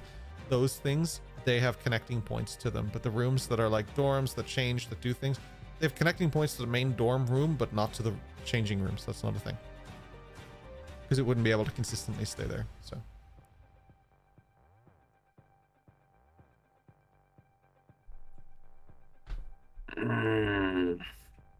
She's gonna walk in.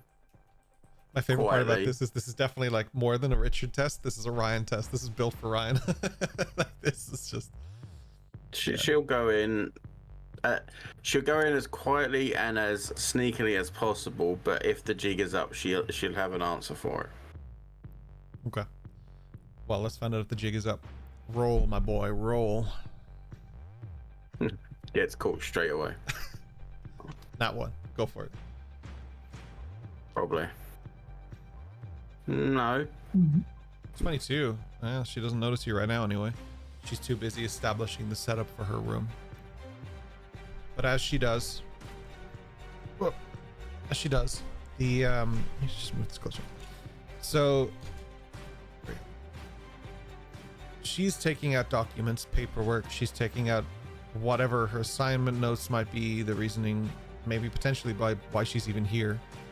And she's taking out a series of detailed and intricate lab equipment. She's also taking out something that you have never seen before. It's not that it's unusual, it's not that it's rare, you've just never seen one like this. It looks quite like some kind of,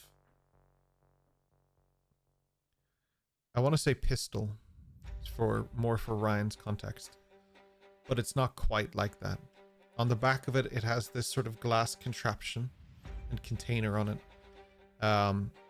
It looks very delicate and potentially volatile. It's not like anything you've ever seen, not that that's ever stopped you, but you don't know the ramifications for picking something like this up because it doesn't look, I want to say natural is my gut instinct to say, but I'm pretty sure there's a better word. If it comes to me, I'll just shout it over you. But yeah, for the moment, natural, yeah. I'm gonna keep an eye on her. See what kind of experiments she does get up to. See if there's anything, you know how sometimes with people when they're working out stuff like that, they'll chat aloud to themselves, especially if they think they're safe and secure in their own rooms, just to see if there's anything she lets on or says. She sets up a photo type of thing. It's like she opens it like a book, but it's two pictures, one of a man and a woman who look kind of similar to her. You'd imagine her parents, but the pictures are very old. She sits them together on the desk that she's using. She begins almost immediately mixing different types of liquids and stuff like that, creating vials. She's stirring them. She's like filling up these sort of, not just like these vials, but these beakers and bottles and containers. She's filling them all up, glass, with different liquids, green, red, blue, black. There's all these different things that she is working on here. She makes a stir of this concoction that she puts together, and it begins to smoke and haze. And she picks it up and she just flings it towards the wall as if testing it. It explodes outward and the glass flies out. I just need you to make a dexterity saving throw and a stealth check to remain stealthy while doing it. Dexterity save Dexterity saving throw, yeah. Is gonna be shit. It's gonna be a 10. And a stealth to stay hidden is gonna be... Well, that's better. That's a 27. Yeah. You move out of the way. A piece of glass does nick you. You only take 1 point of damage, but just put that on yourself there. You take that 1 point, and as you do, it takes all of your strength to not just suddenly kind of like call out because of the pain or the cause of damage, basically. She is not looking for you, so it also benefits you in that sense, but you do get nicked.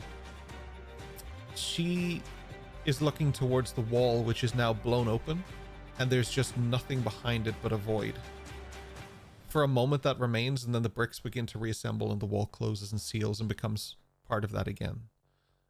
Her curiosity lies with what's behind that wall. Whether or not that's why she's here, or if that's just some weird curiosity within her, is hard to tell. But that was immediately the first thing she wanted to do.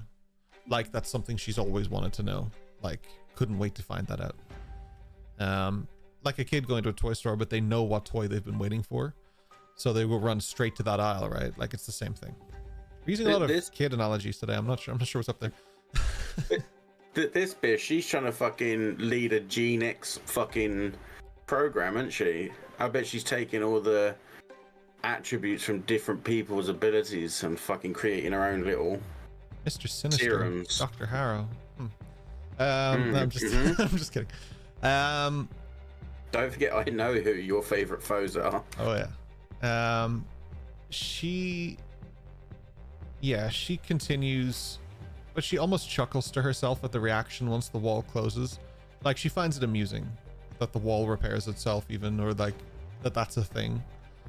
Right. She walks over to the plate and she asks for this intricate kind of drink, like a very, very posh drink. She gives the full name. It's like a ton of words, in a specific glass on a specific type of thing. And it comes to her, and it's like this small sort of, it almost looks like a gin. It's like a very, not like a genie, like just the alcohol gin. It's a very white, clear, transparent liquid. She just knocks it back, and she takes the glass and she just throws it on the ground, and immediately it just dissolves into the stone and becomes just one with it. What comes from the school goes to the school. And she chuckles again. Part of the ship, part of the crew. She chuckles to herself again, much like I just did. Is there any part of her that seems robotic? Robotic? No, but she takes out, like, she's just wearing kind of this like white shirt or whatever, and these kind of like, I don't know what those pants are called, but they wore them in like pirate movies and stuff, that kind of fabric pant. Everything's fabric. Pantaloons. But pantaloons, yeah, kind of that type of thing, but it's kind of slick. And she puts an apron over it and pulls these leggings that are part of the apron up. She puts on these large brown gloves, and she effectively begins to get to work. Yeah. Okay. Is there any, like, how close is she to her paperwork when she's working on stuff? You would be closer to it than she would, but whether or not you want to take that risk is entirely up to you. But the risk of getting caught with that would be, like, you could potentially be facing something. Imagine if she's a guest of Remington and you get caught trying to steal from her. You can try and do this. Whether or not I encourage it, I can't tell you as a DM, but you can try to do this. But there is, like, you're very aware of the consequences of what getting caught here means. Is there any of these extra potions? No, she just yeeted that at the wall. She was just trying to do something that's not like a... She wasn't making a potion as such. She was making a concoction that was quite explosive and volatile. So there's no other concoctions in jars or anything on the desk? Not at the moment, but in the coming days, perhaps.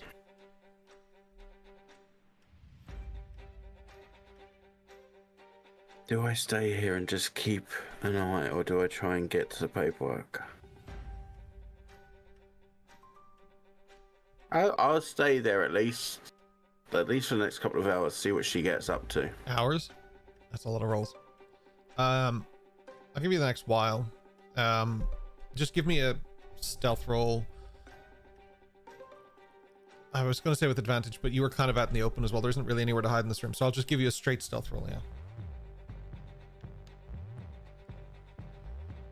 19. You're okay for the moment. Yeah. She's a little preoccupied and busy. I will get 3 rolls from you again. We're jumping into narrative mode for a moment. I gotta get an insight check, perception check, and a investigation check again, please. Well, insight is a 19. Damn. Was it perception? Yep. That's a 20 something.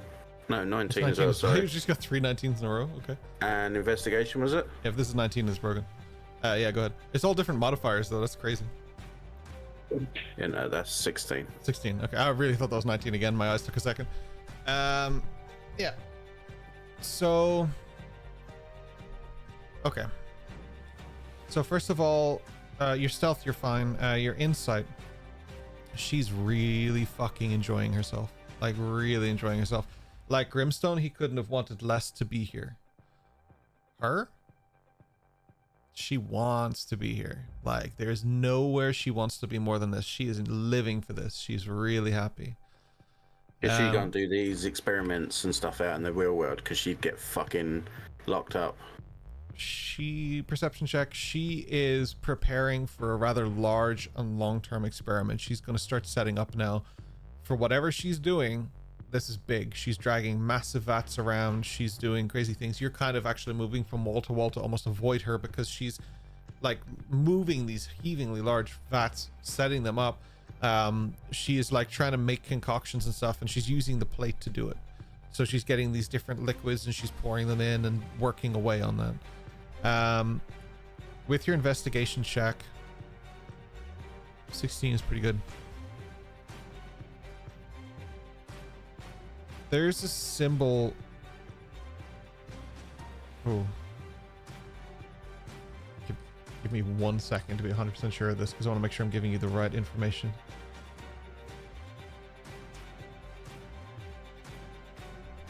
There's a symbol on it that's almost like a circle with these sporadic kind of lines on it, and in the middle of it is like a flame with a sword. I'm not sure if you're familiar with this symbol, so I would need... I'm gonna get a history check from you, please. I'm just drawing the picture quick. Yeah. Okay. So it's a line, it's a circle with these like sporadic kind of lines, no particular length to the lines. A flaming sword, sorry, a fire and a sword through it. Yeah. Okay. And what roll, sorry? History, please. 8. I don't think you would recognize this, but you can make a mental note of it and bring it to your party later. Maybe someone there knows what it is. Okay.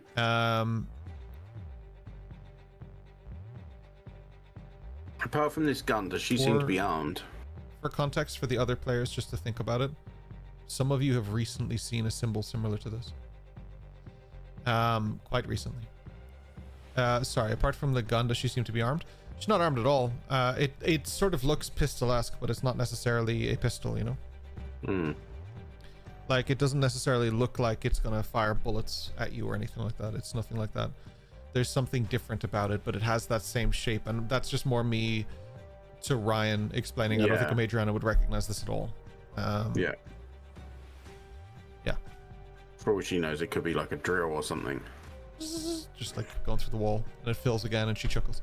Yeah, no, it could be anything. It's very hard to pick up on this, but it does have that shape, you know, that same, like a drill or a gun or whatever. It has that same kind of pistol-esque shape, that L shape. Yeah. Okay.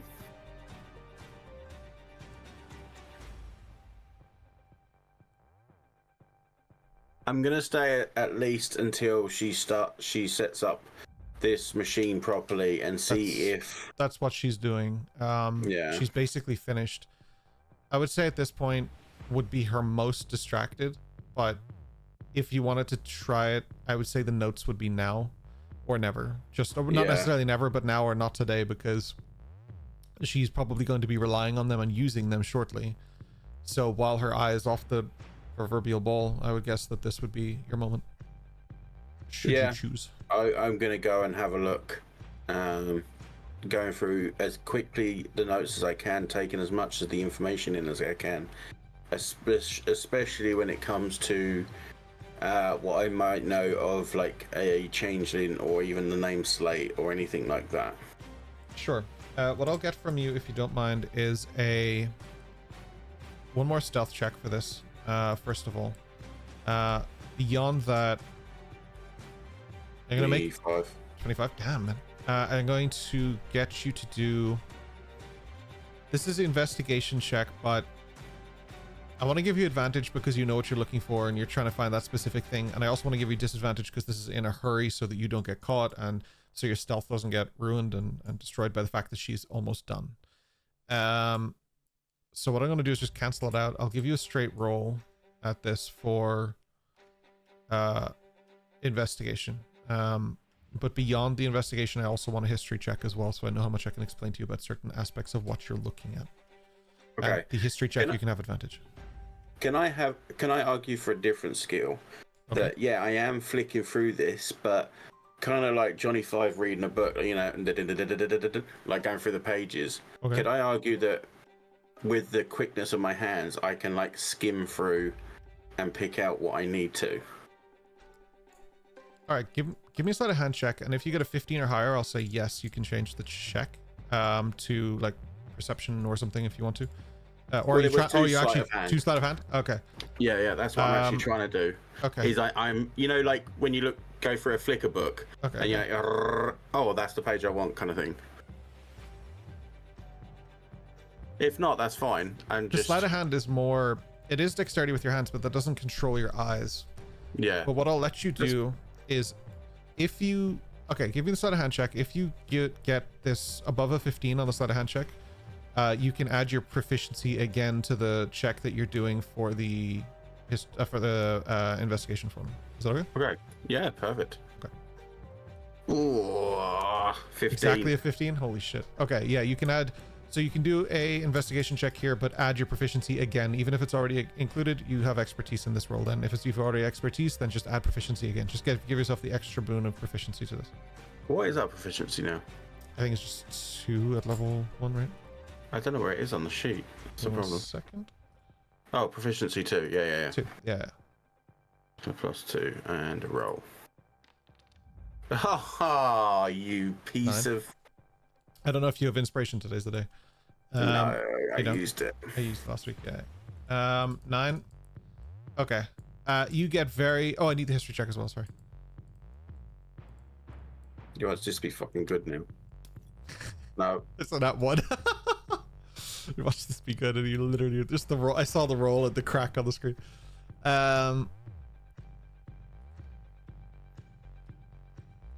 Yeah, okay. You get... Fuck, that was... I wasn't Oh expecting wait, a bad you did roll. say history advantage though, didn't you? History at advantage, sorry. Yeah, sorry. I thought you did it with advantage, sorry. No. Because I'm an idiot. Okay, that's better that time. 21. Okay. All right, that makes things a little bit easier.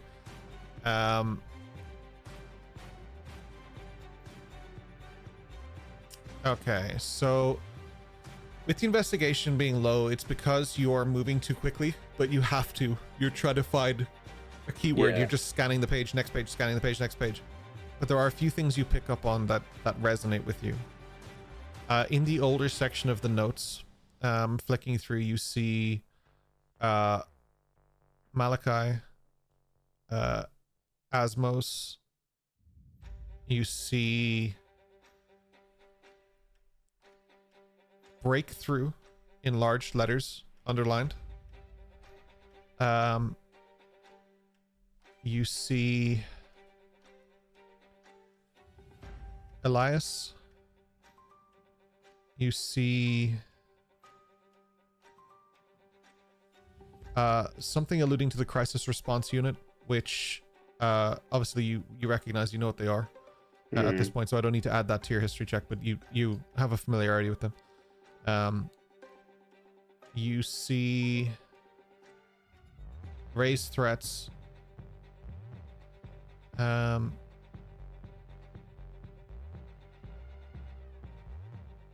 And you see What did you get? You got a 9, so that might be it. You see that logo again. I'll say you see that circle again. You see that on almost every page, especially in the later parts of the book. The earlier parts, no, but in the later parts, you see the logo with the circle with the lines, and then the flame and the sword. Yeah. Now I know some of those names, right? Elias, that's a teacher, isn't it?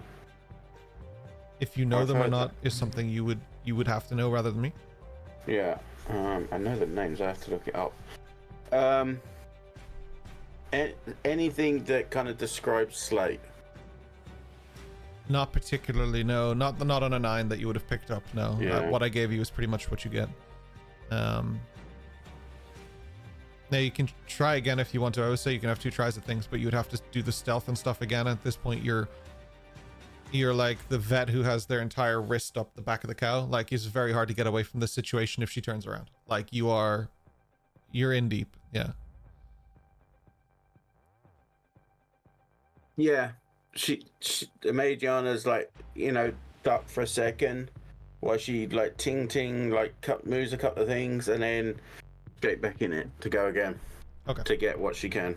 Okay. This will be the last checks that you can do on this. As I say, Okay. to anyone, you can always do 2 checks on something, or 1 each.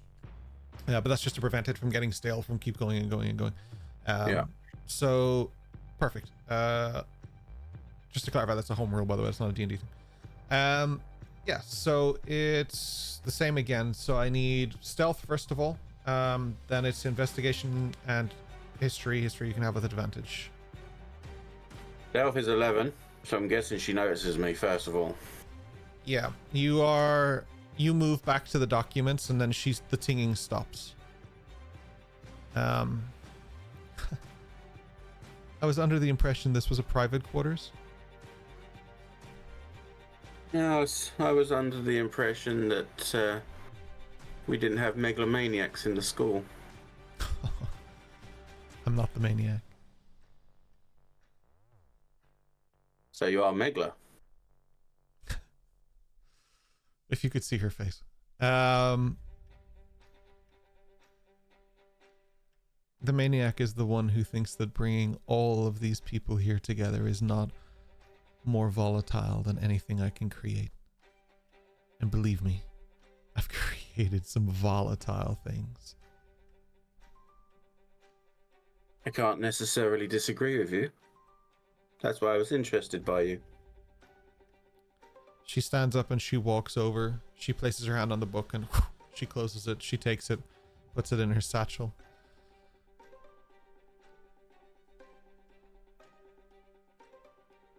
This will be discussed with your principal. I merely came in to ask you some questions. Like I said, you intrigued me. Then make an appointment. Can I make an appointment now? I'm busy for the foreseeable future. Take it up with your principal. Maybe he can pencil it in. Okay, as you see fit. Are you leaving the room? I'll go, and as I've got one foot out the door, I just turn back and say,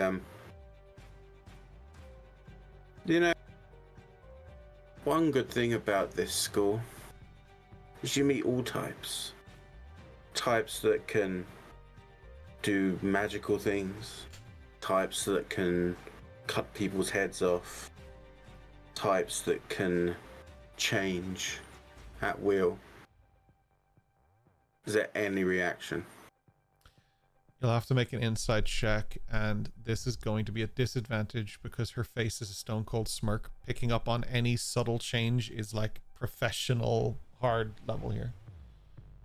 Damn, disadvantage? Sorry, pal. This is gonna be a nat 1.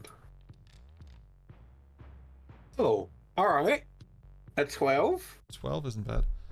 12 with disadvantage.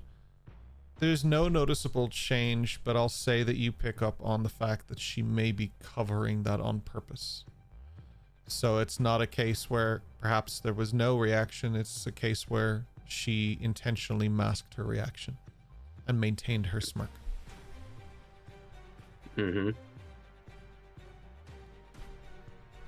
Don't you go changing. After all, only takes one maniac in this place to just do magical things. It's not the magic that I'm afraid of. She closes the door and she locks it. And then bolts it from behind and then bolts it again. Like she's super locking the door.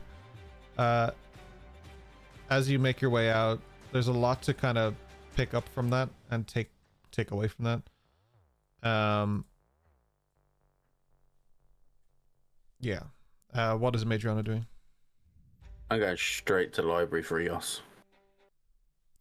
Okay. EOS, I would say you're probably still kind of with Westland. This is the early stages of being with Westland while we're still doing all of this. So you're both together, and Madriana goes straight into the library, and she just, like there's a sudden, like you're like pulled out of the book of reincarnation that you're reading. Yeah. Probably the Telltales of Vecna or something. Something crazy. EOS, I need your help. Oh, what can I do for you? I need books on iconography, symbolism, and maybe family cartouches, that kind of thing. Iconography, symbolism, and Essentially, there's cartoons. there's an icon that I need to find the history of. All right. Yeah. Give me 10 minutes. Not a problem. Take a seat. No, go and Westland sit and down. Madriana just have like the most awkward conversation. That thing when you're like waiting for someone to come back, but you're both waiting for them to come back. It's like this really weird energy. He spends about 10 minutes trying to find these books within the censored limits of the library. I really like the idea that both of them are just like hands on legs, like they just nod at each other. Right? What are you looking up? What are you in here for? What are you in for? What are you waiting for? Yeah. 25 to life. I don't know. Hatsu's going through the dorms every day and just thinking they are all so fucking lazy. They're always gone. All right. Do I need to roll entering or? No, you can just go get those books. You'd know where they are. Yeah. So Edith comes back, like from her waist to her chin. There's like these 6 thick books, 3 for each subject. No, thank you very much. 2 for each subject. Yes, I'm gonna get stuck into this. Well, And yeah, I'm gonna basically like rake through these books to try and find out what this symbol is, where it's based from, and all that kind of stuff. Are you letting anyone else in on what you're looking for, or? I have the mental note of it. Like Madriana hasn't drawn it down, so she's looking. She's not hiding that she's looking for symbol or like emblems and that kind of stuff, but she's not pointing out what she's looking for either. Okay. I mean, she's just asked or whatever, then maybe she would, but she's kind of just deep in, like, scrolling through the page, next page, scrolling through the page, next page. Yeah, my question is more for the roll. So you can have a history check. I'm gonna get 3 history checks, all straight rolls. Okay. First one is then a nat 1, because of course. Of course. Man, the rolls are not with you today. Not at all, is a 20. 30-20, got it, yeah. A 30. The third one is not bad either. That's a 22. Okay. I mean, the first book is just utter garbage. It has nothing to do with anything. I'd say she kind of goes nope and just goes to throw it and then kind of looks sideways at Eos and then just puts it down. It's like, this book is garbage. I just don't need it right now. it was more like like a. Yeah. Right. Good. Nice book.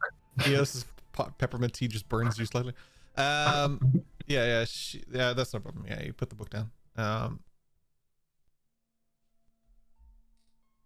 You go to the second book. I'm just trying to see the numbers. What did you get? 20. I got a 20 and a 22. 30, 20, and a 22. And you're specifically looking for this icon, right? For that emblem. On the 20 Or and the even 22, if there was... like, what I'll do is I'll merge these because this will make things easier for you. None of the books contain what you're looking for, so you go and you just put them back for Eos mindlessly. You're just like, fuck. And as you're walking past, you see It looks like a card that came from somebody who potentially visited, and in that sense, it is Grimstone. It's near the inspection of book, the log of who checked in and who checked out, that kind of thing, for the library specifically. It has a similar symbol on it.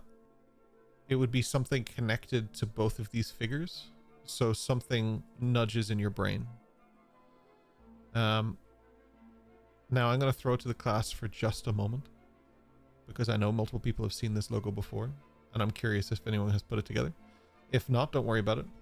But there's inspiration on the line if you can figure out where it is. Anyone? Can you describe it to me again? Yeah. So in this particular instance, it's a circle. So like a full circle. Wait, what? Wait. Have we got a drawing board, perhaps? A drawing? We do. Well, you know, the Alright. picture. Drawing tools. What we're gonna do is I'm just gonna draw it for you. I don't know if the drawing will show up, so let's find out. Yeah, showing on stream. It is perfect, yeah. So we have ourselves a wee little circle. Mm-hmm. And it has like these intermittent kind of, they're straight, they're not like that, but they're kind of something like this. I'm more or less just doing what the Imageana drawing was. I can only use the color white for some reason. So it has fire in the inside. Oh yeah.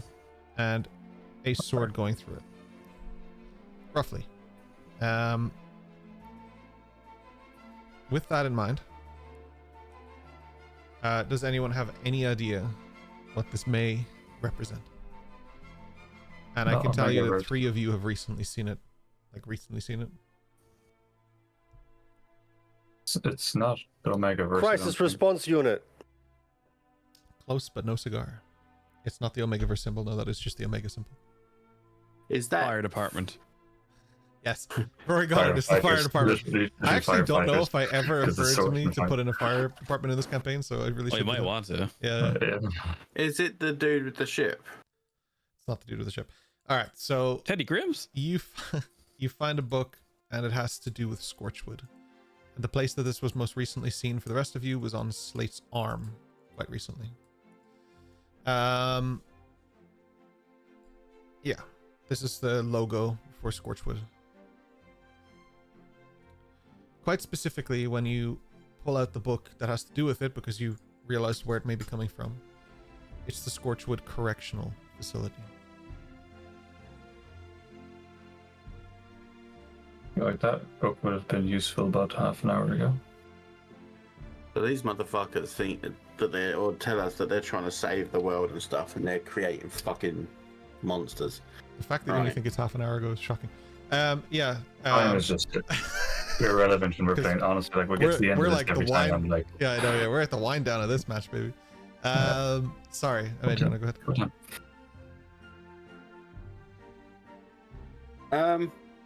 I'm gonna go straight to Remington.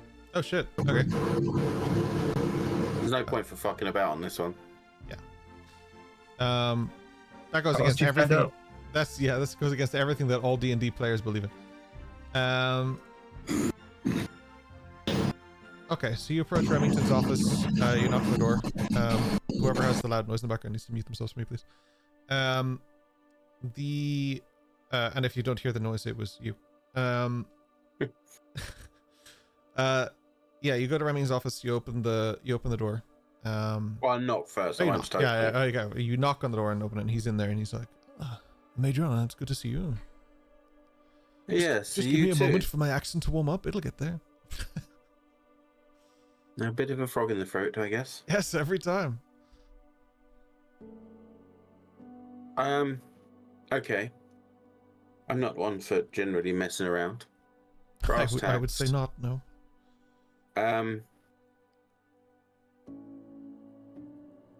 Why the fuck do we have a member of the CRU Scorchwood here? Right. Not what I expected.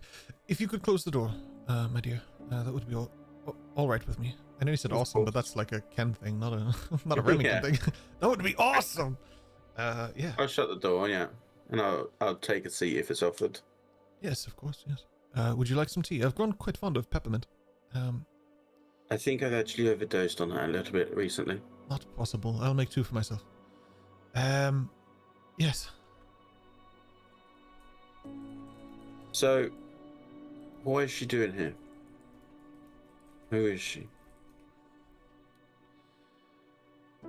As you might have gathered from our recent visitors, I don't have complete autonomy over who enters this school. This is intentional, of course. We work very closely with the Crisis Response Unit to make sure that certain conditions are met. Sometimes this will be in the form of investigations upon the school to make sure that everything is as it should be. And sometimes this is, well, in the form of a legal proceeding, or in this case, a scientist. We work with a lot of people. For example, Omegaverse, they provide us with a lot of health for our students to make sure that they are okay, and they provided us with safety during these recent altercations, in the form of us healing those who may have not otherwise been able to heal. We work with a lot of people, and in reverse, they work with us. Now, Dr. Harrow is...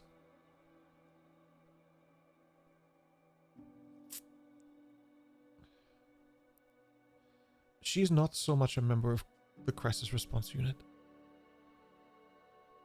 She works for Scorchwood. More specifically in the form of scientist of sorts, who is trying as much as she can to... well, let's just say that she specializes in those with unique gifts. Yes, I gathered that much. And I gathered that it's not in the nicest way either. She's not my favorite person, no. But I don't know that her intentions would be considered malicious either. I think anyone that derives that much enjoyment from experimenting on others can be nothing but malicious. Yes, but the targets that she usually would select are those who would be deemed criminals or raise threats. That is her specific talents. Now, she was due to come here, but recent events, unfortunately, have made it so that her visit is a little bit more long-term than I would have liked. She will, in a very controlled environment and very specifically watched over by myself or trusted members of this faculty, she will be, and he hesitates for a moment to try and find the right word, aiding us in the occurrence that with the young Master Boreal. She will be a part of that investigation team, as we are not the only people who may be under threat of whatever this event was under the Blood Moon. This is not my first time seeing something like this, and we need to investigate it, but we have deals, we have...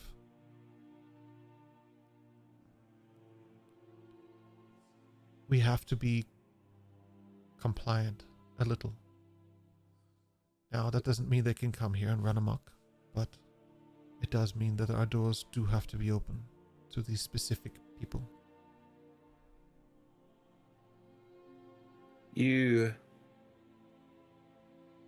from what I gather, there's no...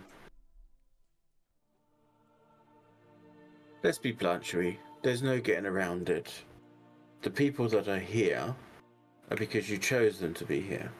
Correct. I don't necessarily just mean that they apply and you accept. I mean, it seems awfully funny that I got that letter. Well, and from what I've heard from others, it's kind of remarkable how they received also invitations without no formal application. in some cases that is a lot of effort and work and reports that we follow up on, of course, but in your case and in the case of certain members of this school. That is also done through request. Yes, application. You did not submit your application, but others did on your behalf. And we ran our tests, and we checked and followed up with what was going on, and we deemed that you are indeed the right fit for this school. What about others? Others that have been suffering at the hands of such people?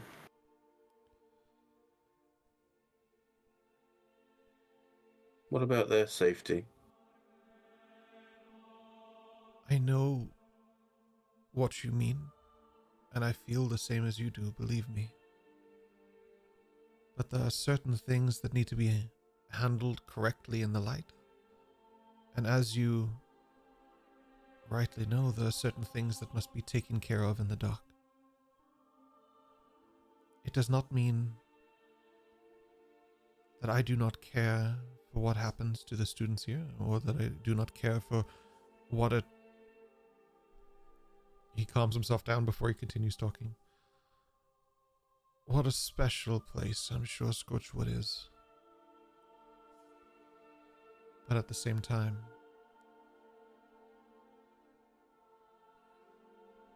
things need to be handled a specific way.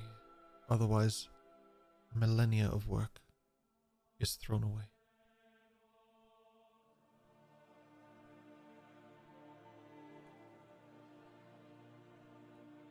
You know my past. You know what I have had to deal with. I'll be the first to admit I'm not exactly... I'm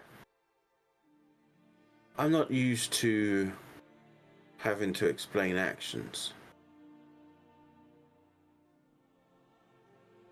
But that doesn't mean those that have created actions through potential meaning should get away with it. I don't know the full details. I don't know exactly what it is she's done. But I can tell you right now, she tries it again, whether in this school or not, she will be dealt with. Adriana. He hesitates for a moment, and then he stands up and he removes the robe that he usually has on, and he shows you his back, and it is covered in scars. Covered. Like this man has been badly hurt. And if magic can't heal what this kind of damage is, it's like heavy damage. I understand better than most that the threats of this world can be daunting, and they need people to stand up. If we do not stand up for those who need it, we are failing them. But sometimes there's a better approach than using a sword. All you're doing if you kill these people is proving their point for them. You turn them into martyrs instead of villains. Sometimes there are different ways to get what you want done. It just takes a lot more time. But it's worth it.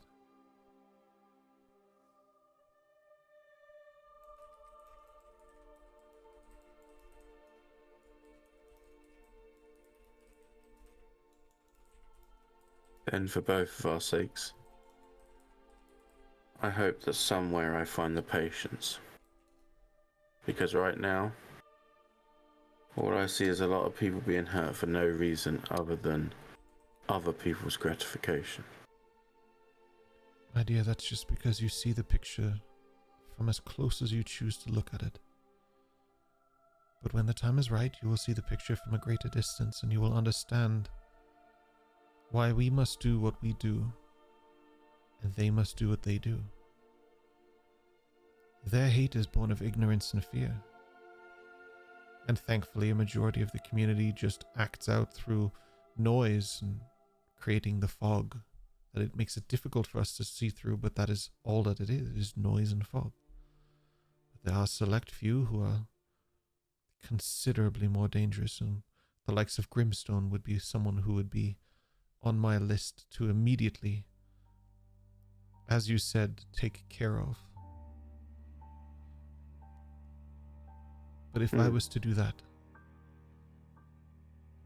the few that I help versus the many that I basically throw shackles on is outrageous. We would all be in Scorchwood if we burned through our enemies.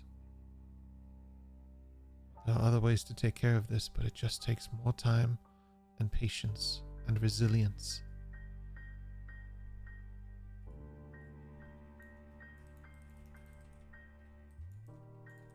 Well, I have a few more years here, hopefully.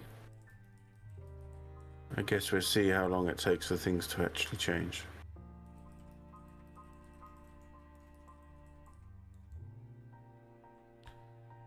By the end of your time here, I'm sure you will have a much better view of the world.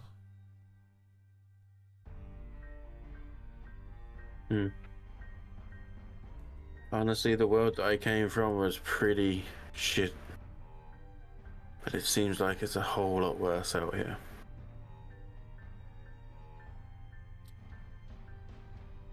It operates on a different rule set, but the game is always the same.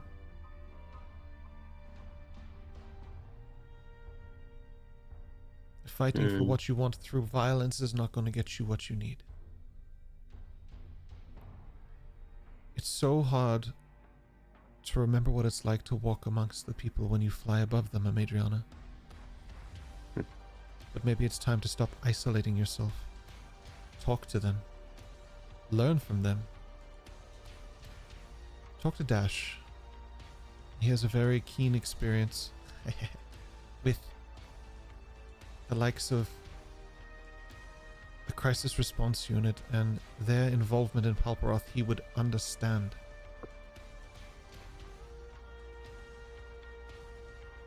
Let's see, from your very comment, it makes me think you don't actually understand me. Because if you did, you'd know I don't fly above anyone. I am always among the people. Again, everything will be clear when the time is right. Wow. As you said, you know of my concerns and who it attains to. You make sure you keep her away from them, at least. Yes, but I would ask that you help me do the same. Keep them away from her. She is a threat, and a formidable one. Upsetting I don't her think is there's not going to be any worry of that, I don't think.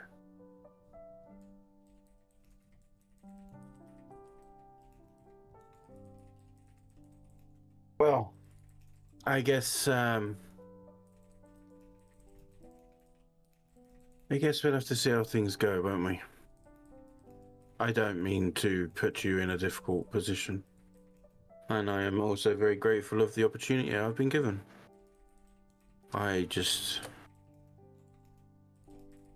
don't want to see people become experiments just for the sake of it.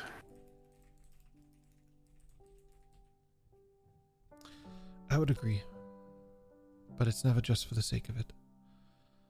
All the horrific things that have happened to anyone who wields or even looks like they could wield magic. All of these are lines in a book, and when we get to the end of it, the story will make far more sense. It just takes time. Is that why you got the scars? Because you're dangerous? To a certain class of people, I am very dangerous. But not through intention. It's funny, because we both carry a scar because we were considered dangerous. I find that interesting. I don't fear my scars.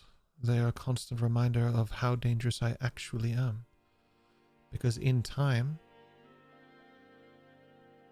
When I leave my scar on this world, these will be nothing to me, but the memory that I leave behind and the things that I change, that'll be everything to them. All my scars remind me of is that dangerous people need to be eliminated. If I am to become such a dangerous person, then may someone grant me the mercy of a swift death too.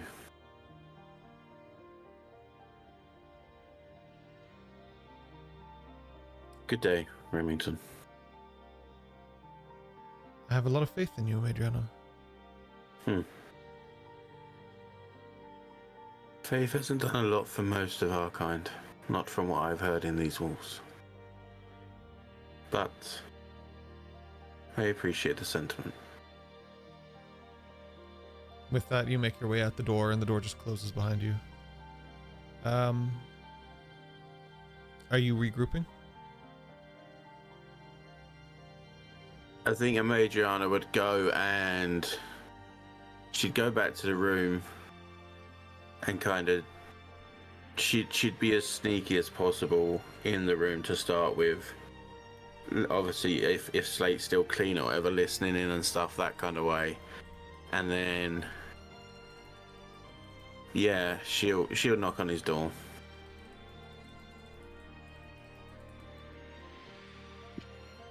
Yep. Open the door. Everything's as it was before. I mean, I had very little belongings and very little impact on the room, so it would have been reasonably quick. Obviously, the scratch marks are still on the floor, but anything that could be put away, tidied, removed has been. So other than that, it's more or less back to how it was. May I come in? Of course. So, I kept an eye on her. She seems to be building some form of laboratory right here in the school. I'm sure none of that is a surprise to you. I don't need to know what happened. I have no want to exact any information from you. However, should you want to or need to, that's a different matter. As far as she goes, obviously, like I just said, I don't know what she did, but if by any means of what I witnessed is to go by, let's just say, don't go near her. And if you do, make sure I'm with you. Make sure we're all with you.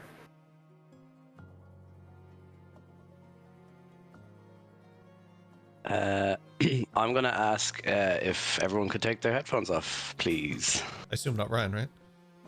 Yeah, well, obviously not right now. Okay. Just checking if it was for me or for him. I can keep my headphones on, right? Yeah. Yeah.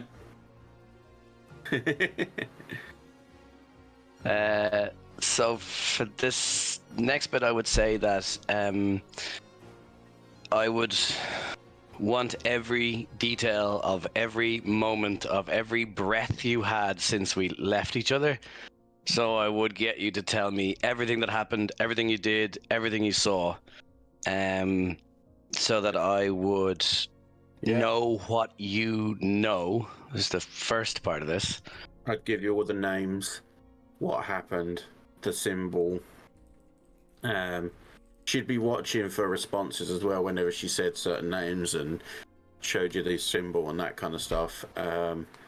And she would also tell you that she went to see Remington, didn't mention you at all, but instead told him that I'm basically watching her and that I know this type of person and what they can do. And that basically, although you were never mentioned, as I said, that Remington should make sure to keep certain people away. So, I think, as before, my forms would kind of flicker and change between ones while we're talking just absent-mindedly. But the two of them that would appear most regularly would be the thin, gaunt, scarred body, and then also the very blunt, direct, older woman. It'd be the two of them that would appear more than anything as we're talking, just settling on them for a moment, going through the others, settling back on them, and so on.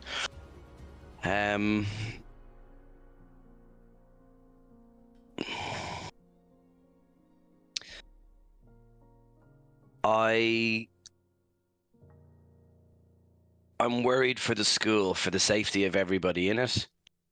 What you need to know is this.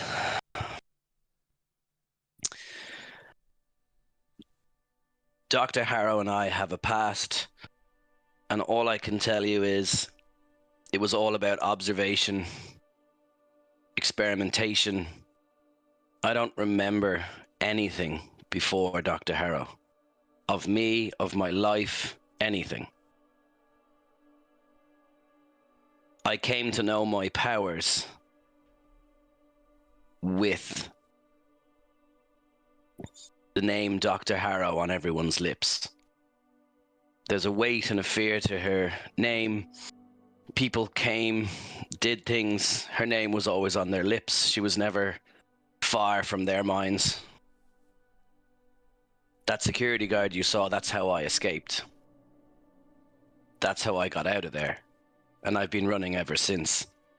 That's why I didn't want to stay here. That's why it wasn't safe. But I thought maybe I could learn something. Maybe I can blend in. All I want to do is run. But if I run, I know whatever's happening will continue. And I have a theory. My theory, while I don't know enough, I first wanted to know that Dr. Harrow was the same Dr. Harrow. But from what you tell me, I'm under no doubt that it absolutely has to be the same. But my theory is this. Currently, I think the school is a place where high-density, powered individuals are.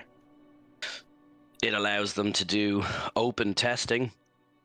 If you're on side for staying in the school and you do the coursework, you could argue it's brainwashing. One way or the other, it's control. But it's a method for people to pick and choose, sorting, sifting. A way to manipulate the outcome of the people that are here. Whether or not that leads to Scorchwood, something worse or something better, I can't tell just yet. But for me, all I can remember is observations and experimentation. And to some degree, that's been our time here. I didn't see it at first because I didn't want to. But now that she's here, it doesn't make sense otherwise. Two sides of the same coin. The school and Scorchwood. They're both doing the same thing in two different ways. Sorting, sifting, picking people out.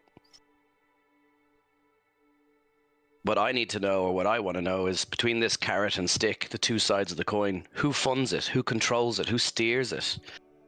I don't think it's the staff. I don't think it's Remington. There's others. Whether it's political, government, I don't know how high it goes. I don't know how far it reaches, but there's something bigger here. I don't understand the sifting process. I don't know why. I have more questions than answers. I need the truth. I need the evidence. I need to understand. I need to know why. And I guess we all appear to be chess pieces in someone else's game. And ultimately, I'm not sure I can do that again. If I can allay any, I guess, worries about the school, I do honestly believe that Remington is doing this for the good of people. He might be misguided slightly, but I don't sense any ounce of negativity from it. And trust me, I know a little bit more of Remington now than I did before. Nobody endures what he's had to endure without reason. As for what she has done to you, as for what they have done to you, this shall never happen again to you. If it was even the slightest of possibilities that that would happen, then you head to Verdoir, and I will make sure you're safe. If I thought I could burn down the lab and kill her and stop it, it would have already happened. But where she is, there's others. What she has can be replaced. So I need to find a more permanent solution. And I don't know whether that's here, whether I need to leave, whether we need to leave, whether we're safe, or whether hiding in plain sight is the answer. I don't know. I think the way to play this, and I can't quite believe that I'm agreeing with him, but I think the way to play this would be the way that Remington sees us playing this out, which is smart. Building power, not just physically, but power within the world. People that look upon us for direction. That'll give us a much stronger position of which to challenge those that are doing wrong.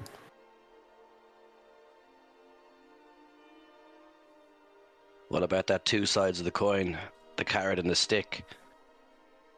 It appears that Remington is the carrot.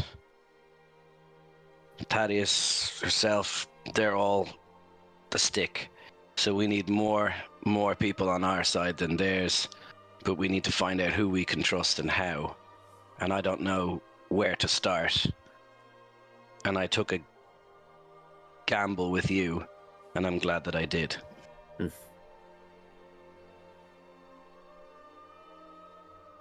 I come from a world where information is power. Everything I've garnered from this place since I've been here has been to my own ends. Has been to the ends of my father, who only allowed me to come here to gain more information for his own power. But that doesn't mean I agree with him, and that doesn't mean that I don't want to use this power for something else. I never imagined making acquaintances, friends. With that, I will say you can trust me in that I won't ever subject you to something like that. But you're right, we do need to be careful of who we trust. Right now, you're probably about the best bet I've got too.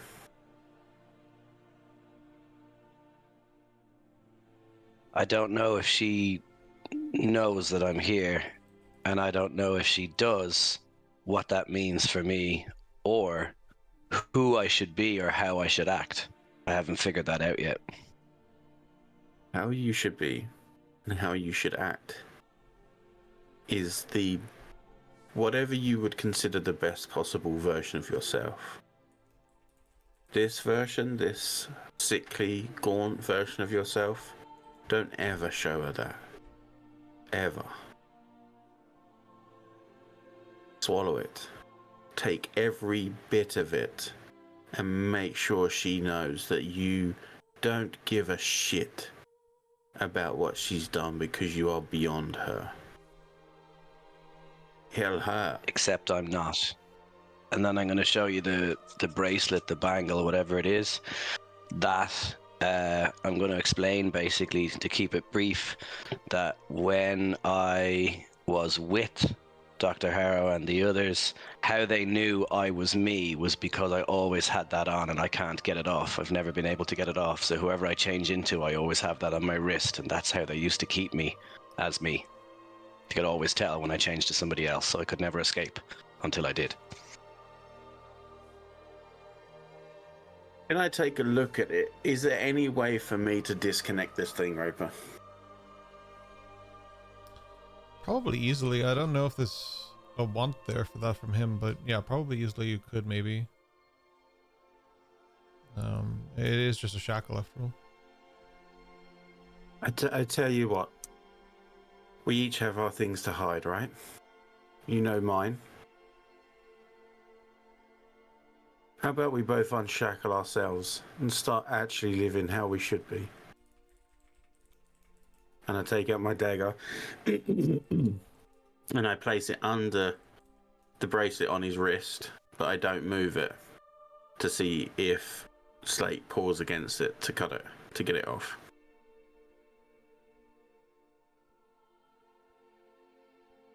I've tried things like this since I escaped and nothing's worked, but happy to try. I'm going to try and take it off. If it means unlocking it, unpicking it, cutting it.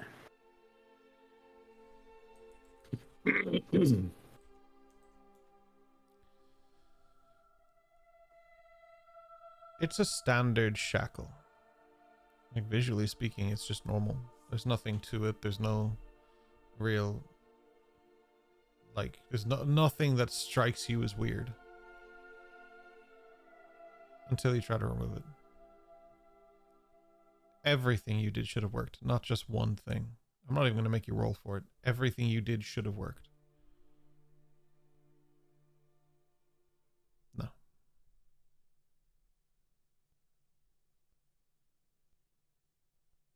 Well, we know what we're doing first thing in the morning then. We're going to go and visit Remington and tell him to remove this.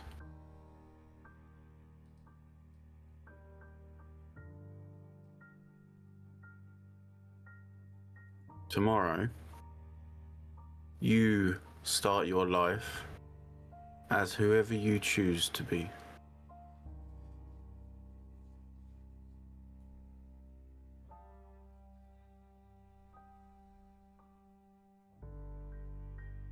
Most days I choose to be anyone I can, so let's see who I am tomorrow. Exactly. When we free this of you, I'll free myself as well. We'll go back to headphones on in a second because we've left the boys for like 10 minutes. They're 100%. they are memeing in 100%. chat. 100%. They're just memeing away in 100%. chat. I have told them in Twitch. Unfortunately, I just couldn't. It was hard to speed through that. Fair. Ian doesn't want to put on headphones. He's done. They're all done. Welcome back. I was just about to make some food. You destroyed it. Yeah, I'm sorry. So anyway, Adriana leaves go. his bed, leaves the room, and goes to her own room. All you guys heard for 45 minutes was just squeaking mattress. What they don't know was just Slate in Minotaur form bouncing on the bed. You say that, but that's what Dash would assume first. Yeah, I mean, with that kind of like the time moves forward. Without spoiling too much, you do speak to Remington about that the next day, but he is unable to achieve that goal as well. Not for a lack of trying, though. But it is something he's willing to look into when things calm down at the school just a little bit more. Perfect. The next few weeks go by. And as you reach the end of that 2 months, Dr. Harrow is still here. Working away. Have any students been going missing? Nothing like that. No.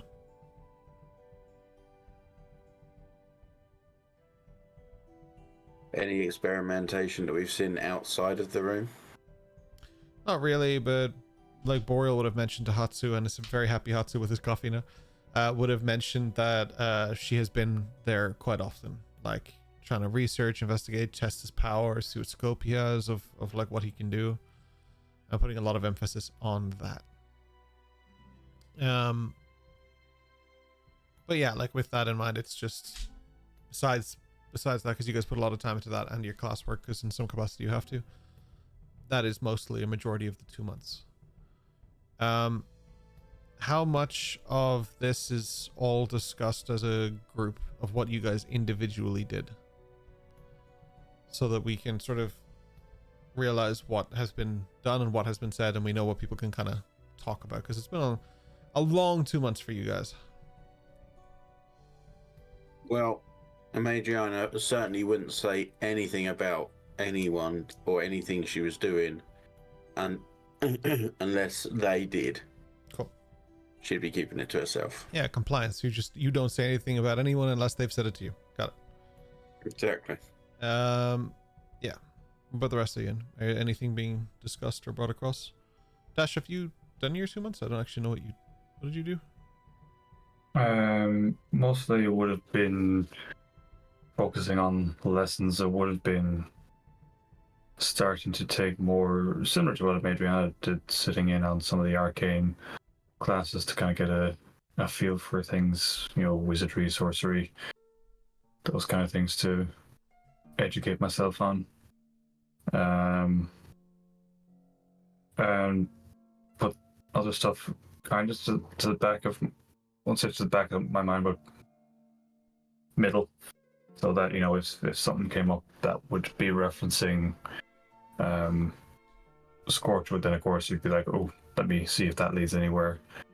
Yeah, mostly just focusing on studies and kind of in the mood that, or in the having the attitude that I need to get better at understanding all of this before I can hope to follow the trails that have been laid out before me.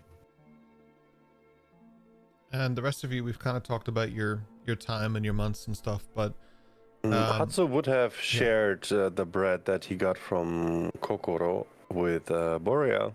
You got 2, I think, right? Did you just share one with Boreal? but he would share one with Boreal and he would keep the rest. All right. He would give Ayame the other half of the one shared, and nice. he would keep one full bread for himself. Yeah, he's the oldest one. That's how it works. Hell yeah. Exactly. Nice.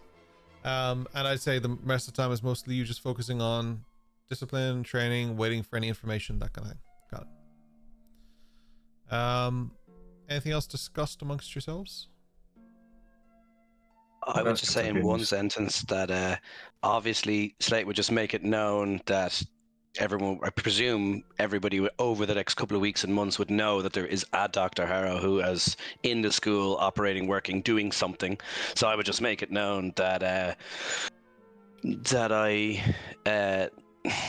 know her, have heard of her, whatever, and absolutely hate her, creeps me out, no interest. I'm just saying to them, absolutely stay away from her, don't get involved, and sort of saying to them, just be careful around her, she's bad news. So that much is, fair game, open to everybody. That's not hidden, and I think everybody would know they would know that much of it. I mean, that's fine. I like the idea that you explain that, and all Westland hears is witchcraft. Like that's all. That's all I think that's exactly how it would come out. And as soon as he said that, I think I would, exaggerate that and be like, yes, that, 100%. Hell yes. I would actually, if that was said in. Sorry, go on. I'm saying a female that's bad news. This campaign's full of them. Holy shit. Interesting.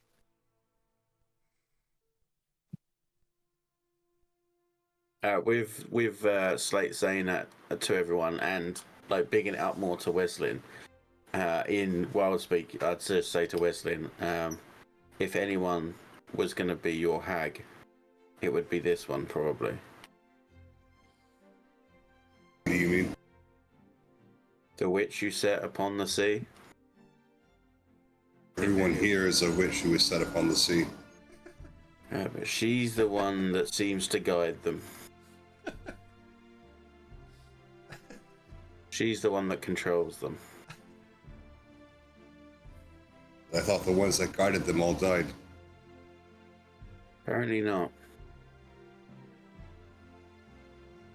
Well, then she's come to the correct place.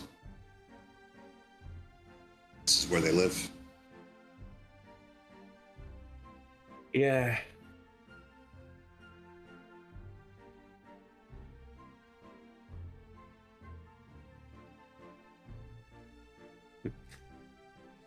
Yeah. Fair enough. Can I just check? Would I have noticed that there's more behind what Slate is saying? You know, can I tell he's hiding something? Obviously, Keen, the player, knows that there's something significant there. Would Dash have How would you? interpreted that? Your Well? headphones were off for. That's why Kian knows. That's exactly why. I mean, Dash saying, oh, sorry, Slate saying, I mean, Better Dash saying that he, Harsh. Fair. that he just doesn't want anything to do with her. Like, and that he, like Richard did say, that part he made pretty clear and abundantly obvious to anyone and everyone. So, like, on that level, you would get it. Whether or not Dash realizes there's a headphones off moment, I don't think so. But yeah, something along those lines. You may pick up on just the slightest thing, but you're not hyper perceptive. Like, you can roll for insight if you want to. But I would say in this sense, I think you just have a vague understanding that something else is going on there. Like, I don't know if you need much more than that. Okay, yeah, no, not a notion. But a Roll three, two. but a three, no. Yeah, you don't. That's exactly what he said. Yep. Eos's perspective and coming from Slate specifically, because Eos has never actually had an interaction with Slate where he remains as Slate, she's not too sure to take it seriously or nonchalant, whatever. It's just like passing words in the wind. She's like, sure. It's like, you know, there's a kind of a medium. If you guys no don't mind, blip I'm trying to teach Westland reincarnation, and that's enough of my time. And she's like, right. And in the back of her mind, she's like, well, she can't be that bad. Because she knows nothing about this person. Always Sunny logo pops up. She was that bad. And just like, like how she killed the gang or whatever. But that's how she feels about it coming from Slate, because she's never been able to take Slate seriously in any context or any situation so far. Holy shit. It's just a fact. It's just I spam mean- letters. That's all. All right. Show me the light. He's just walking by, just gets his head chopped off by a random comment by Eos. Holy shit. Eos is He's trying one- by slanders One always day on- you hear just Hatsu, like you don't hear Hatsu, but Yeah, again, you you're hear him mumbling while he's walking through the dormitory, and he goes like, and I want to have the students, the security charge. Lazy folk.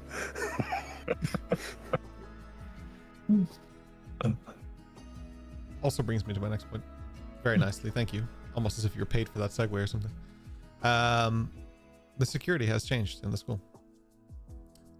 Firstly, one of the major changes that is super abundantly clear is that there are enhanced magical wards and barriers in place all across the school. They are there for multiple things, although it is not expressly explained what, for multiple reasons. They have strengthened existing ones and added many new ones. They are mostly designed as like alerts. Mostly. They have brought in security personnel. They did bring in the teacher that they were talking about, although you've not been formally introduced. You see him fucking everywhere. Because he can indeed multiply. Making him a very advantageous security guard to have. Student patrols and a watch program have been implemented, and those who wish to be a part of it may. The other side of that is a curfew has also been implemented. in the interests of people being kept safe at the moment. They are expected to be back at the dorms at a relative hour before, basically before midnight. Boo. Take it back. Throws a tomato at Remington. Kills him because he's old. Yeah, like it's just been put in place for the time being until they can figure out what they need to do. Wes is the most unhappy about that. Yeah, I would imagine, but we'll get to that in a second. He lives in the woods. The magical surveillance system has been put in place. Much similar to how it can track students, it can now track anyone on the premises, which is a rather large invasion, but at the same time a necessary one. There were security measures for the students so that if something happened to them, or if they were taken, or if something happened within the grounds, that someone couldn't find them or something, that was in place. It's not something that's actively monitored. Now this advanced surveillance system is actively monitored. Over the course of your classes, there will be extended durations of your days as you study, because you will be receiving emergency response training. This will be regular training sessions for students and staff on how to respond to emergencies, including intruder alerts and magical accidents. Basic stuff like this has already been covered for staff, but this is more advanced training that will be delivered to students as well, especially and very, very importantly to those who intend to be a part of the Watch program. There will now be bracelets given out to people. That is more of an access control type deal. You don't have to wear it all the time if you don't want to, but you will need this to get into certain parts or aspects of the school, mostly places where weapons are kept. There are now established safe zones and panic buttons. You are now able to go to any of the designated panic buttons in each of the rooms. Not necessarily the dorms, but the main common area for you does have one. But the school itself has multiple places where you can hit a panic button and the faculty will be notified and will come running. Not necessarily all of them at once, because that would be a massive oversight, but select people for different regions will come and investigate. There'll be regular security audits. They've also encouraged students to do the same. If you have a question about something, if you see an oversight or a gap, they would like you to notify them so they can work on it. They've offering, this has nothing to do with security, but this is just for the students. They're also offering counseling and support services. This is stuff for you guys that if you need to go through some sort of counseling, which by the way, Hatsu, you and I will have a conversation about shortly. But if you do need to go through some counseling for the experiences you've gone through, not necessarily just at the school, but also in your past, they are open to you. And the last thing is that they're working on, but this will take a lot longer, a magical communication network based on, the Telestones. They're going to keep working on that to enable people to be able to quickly and rapidly communicate thoughts and ideas to each other. And if there is an emergency specifically, they can use that. That is what they've been working on. It is a 10-ish part plan, technically 11, but 10 because the counseling doesn't count. And that will be something that they're rolling out, most of it immediately, but like certain things like the Telestone thing, that's still a beta program, so they're working on it. Beta software, you can't trust it. Reminds me of downgrade myself. What does the bracelet look like? Whatever you want it to look like. How does it operate? It is... It's a good question. Let me pull it up. I just want to know if it needs to be on the person or does it actually need some kind of interaction. It needs to be on the person. It's like a company keylocker card. Access I wonder, control. yeah. There we go. So a magical File. identification bracelet, enchanted bracelet for students and staff. These can grant access to specific areas of the campus and alert security if used improperly. Restricts access to sensitive areas with heavy physical barriers, maintaining an open environment. Mostly this is just for places where you would be training using weaponry and that kind of thing, and like those kind of situations, if that makes sense. If there's more specific questions about locations, I can give it to you, but off the top of my head, it's not going to be something you need for the library, right? It's going to be something you use for like going into the place where like all the swords and shields and whatever they are would be kept, any of the training rooms, that kind of thing. The reason for my question is if possible, if I don't need to actually hold it up and go beep against something, Eos would wear it on her left ankle. Oh yeah, you can do that if you want to. Yeah, because she needs to keep her wrists actually free for reasons. Yeah.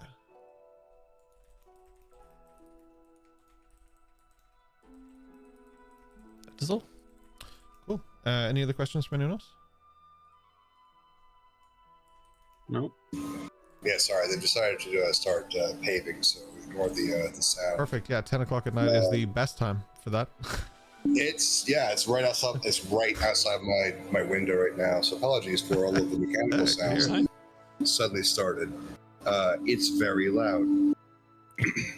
Are they going to force Wesley back into that place tonight? I'm not going to force you, but they're going to encourage you to do it. The reason being is, again, for your safety, and they will try and explain it to you as best as they can. They're not going to have like 3 armed security guards who are like nudging you and pushing you in. It's not like that at all.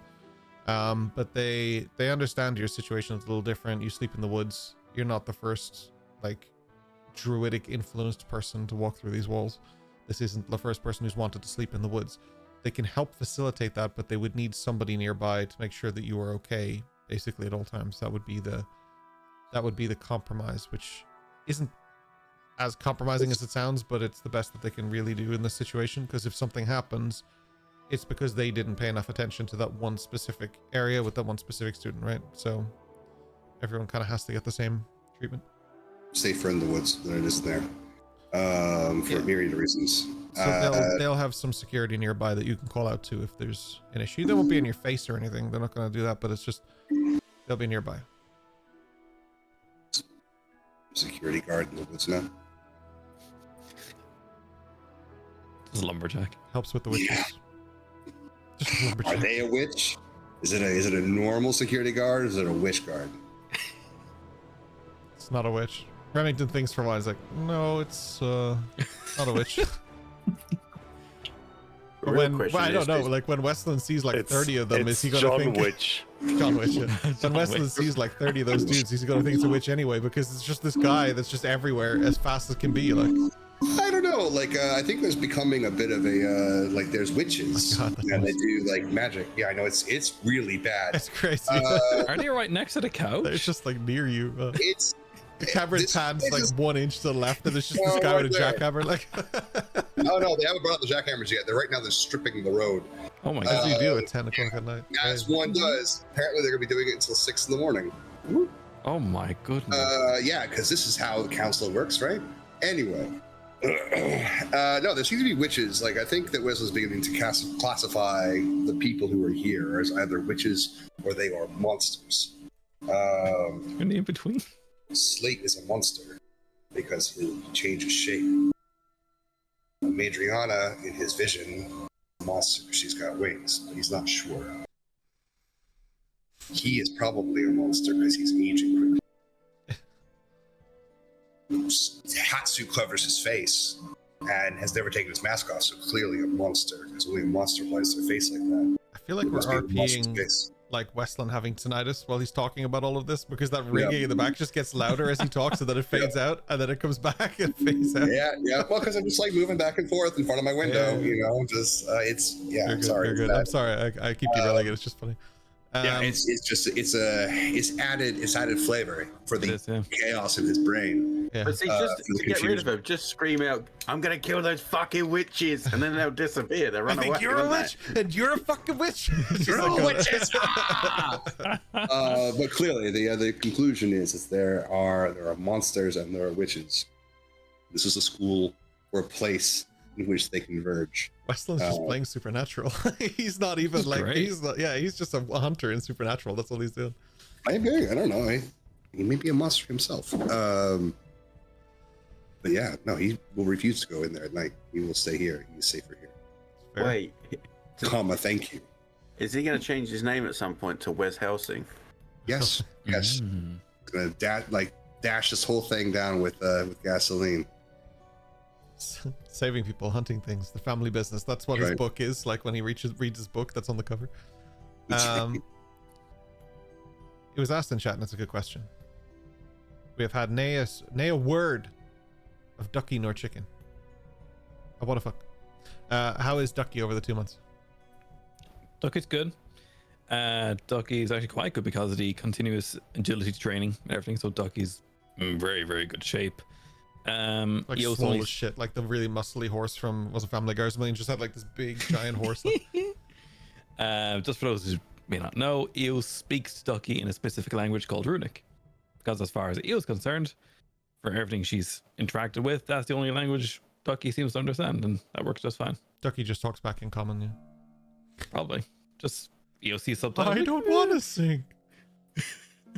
Don't put me in the mud. Duck is good.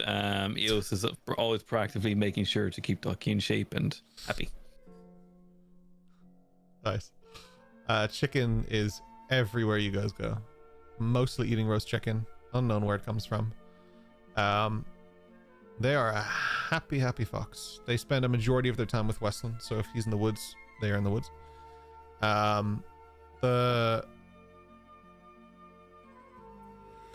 Yeah. Wouldn't have engaged in like the Dr. Harrow stuff. To a point where Chicken actively avoids Dr. Harrow in the hallway and everything too. Won't go near him. Won't go near her. Okay, now we know she's an eldritch horror. But Chicken, sorry, I don't know if it's just a Ducky, I meant Chicken. And Chicken is very actively back and forth through the, like, from your dorm mostly, and then down, and if you guys are in classes, may just wander in and out. Nobody really, like, takes much notice of it, so it's not a huge deal. And there's no restriction on them, so they can if they want to. They would be very active in there, but they do visit Boreal a lot, and they do Hatsu, which we'll probably get to either shortly or next week. But probably actually next week, just based on the time. But they do join you when possible, and when you allow them, with your court mandated therapy sessions that you're like forced into. Which are coming to an end. By the way, I imagine Hatsu sitting in these sessions like, like trying to out therapy to therapist. Well, we'll definitely get into that next week. And how did that make you feel, Mr. Therapist? Yeah. Have you ever felt the blood? Have you ever felt the blood of your enemies running down your hands? The therapist is like, well, just like crosses out a whole page. Westland turns into Gollum. Yeah. We're gonna wrap it there. We will pick this up next week. We will have a little conversation about Hatsu's court mandated therapy when we kick in, and we will then go to what kind of happens next as such, which is a little hard for you guys when it comes to prep. But be prepared for anything or nothing. Or everything. Yeah. This was an informative session, and my brain is kind of shutting down here, so this is the most awkward goodbye to those of you on YouTube. I apologize. We will be continuing on Twitch shortly in like 7 minutes. We'll continue the 6 minutes. We'll continue the Beyond the Oz. We'll have a quick chatto with you about what we have been doing, and then, or what we think of the session, and we will pick up with the Wandering Isles next week on Wednesday. Just as a quick notice, we have some exciting news that we're almost wrapped on, which is really, really exciting. We're working on some stuff this week, and that announcement will come to Patreon first on the 1st, and the then will be announced publicly soon after that. Yeah, so thank you so much. For those on YouTube and in the podcast, we will say our goodbyes here. Goodbye. Love you, YouTube podcasters. Bye. And for those of you on Twitch, we'll be back in like 5.5 minutes. Okay, we love you. Smash that like button. Do we do a boss battle, an easy boss battle? 5 minutes? 5 minutes. Yeah, you could do. An easy one, but I'm gonna go. Be rude not to. Be rude not to at this point. All right. Let's go. Bye.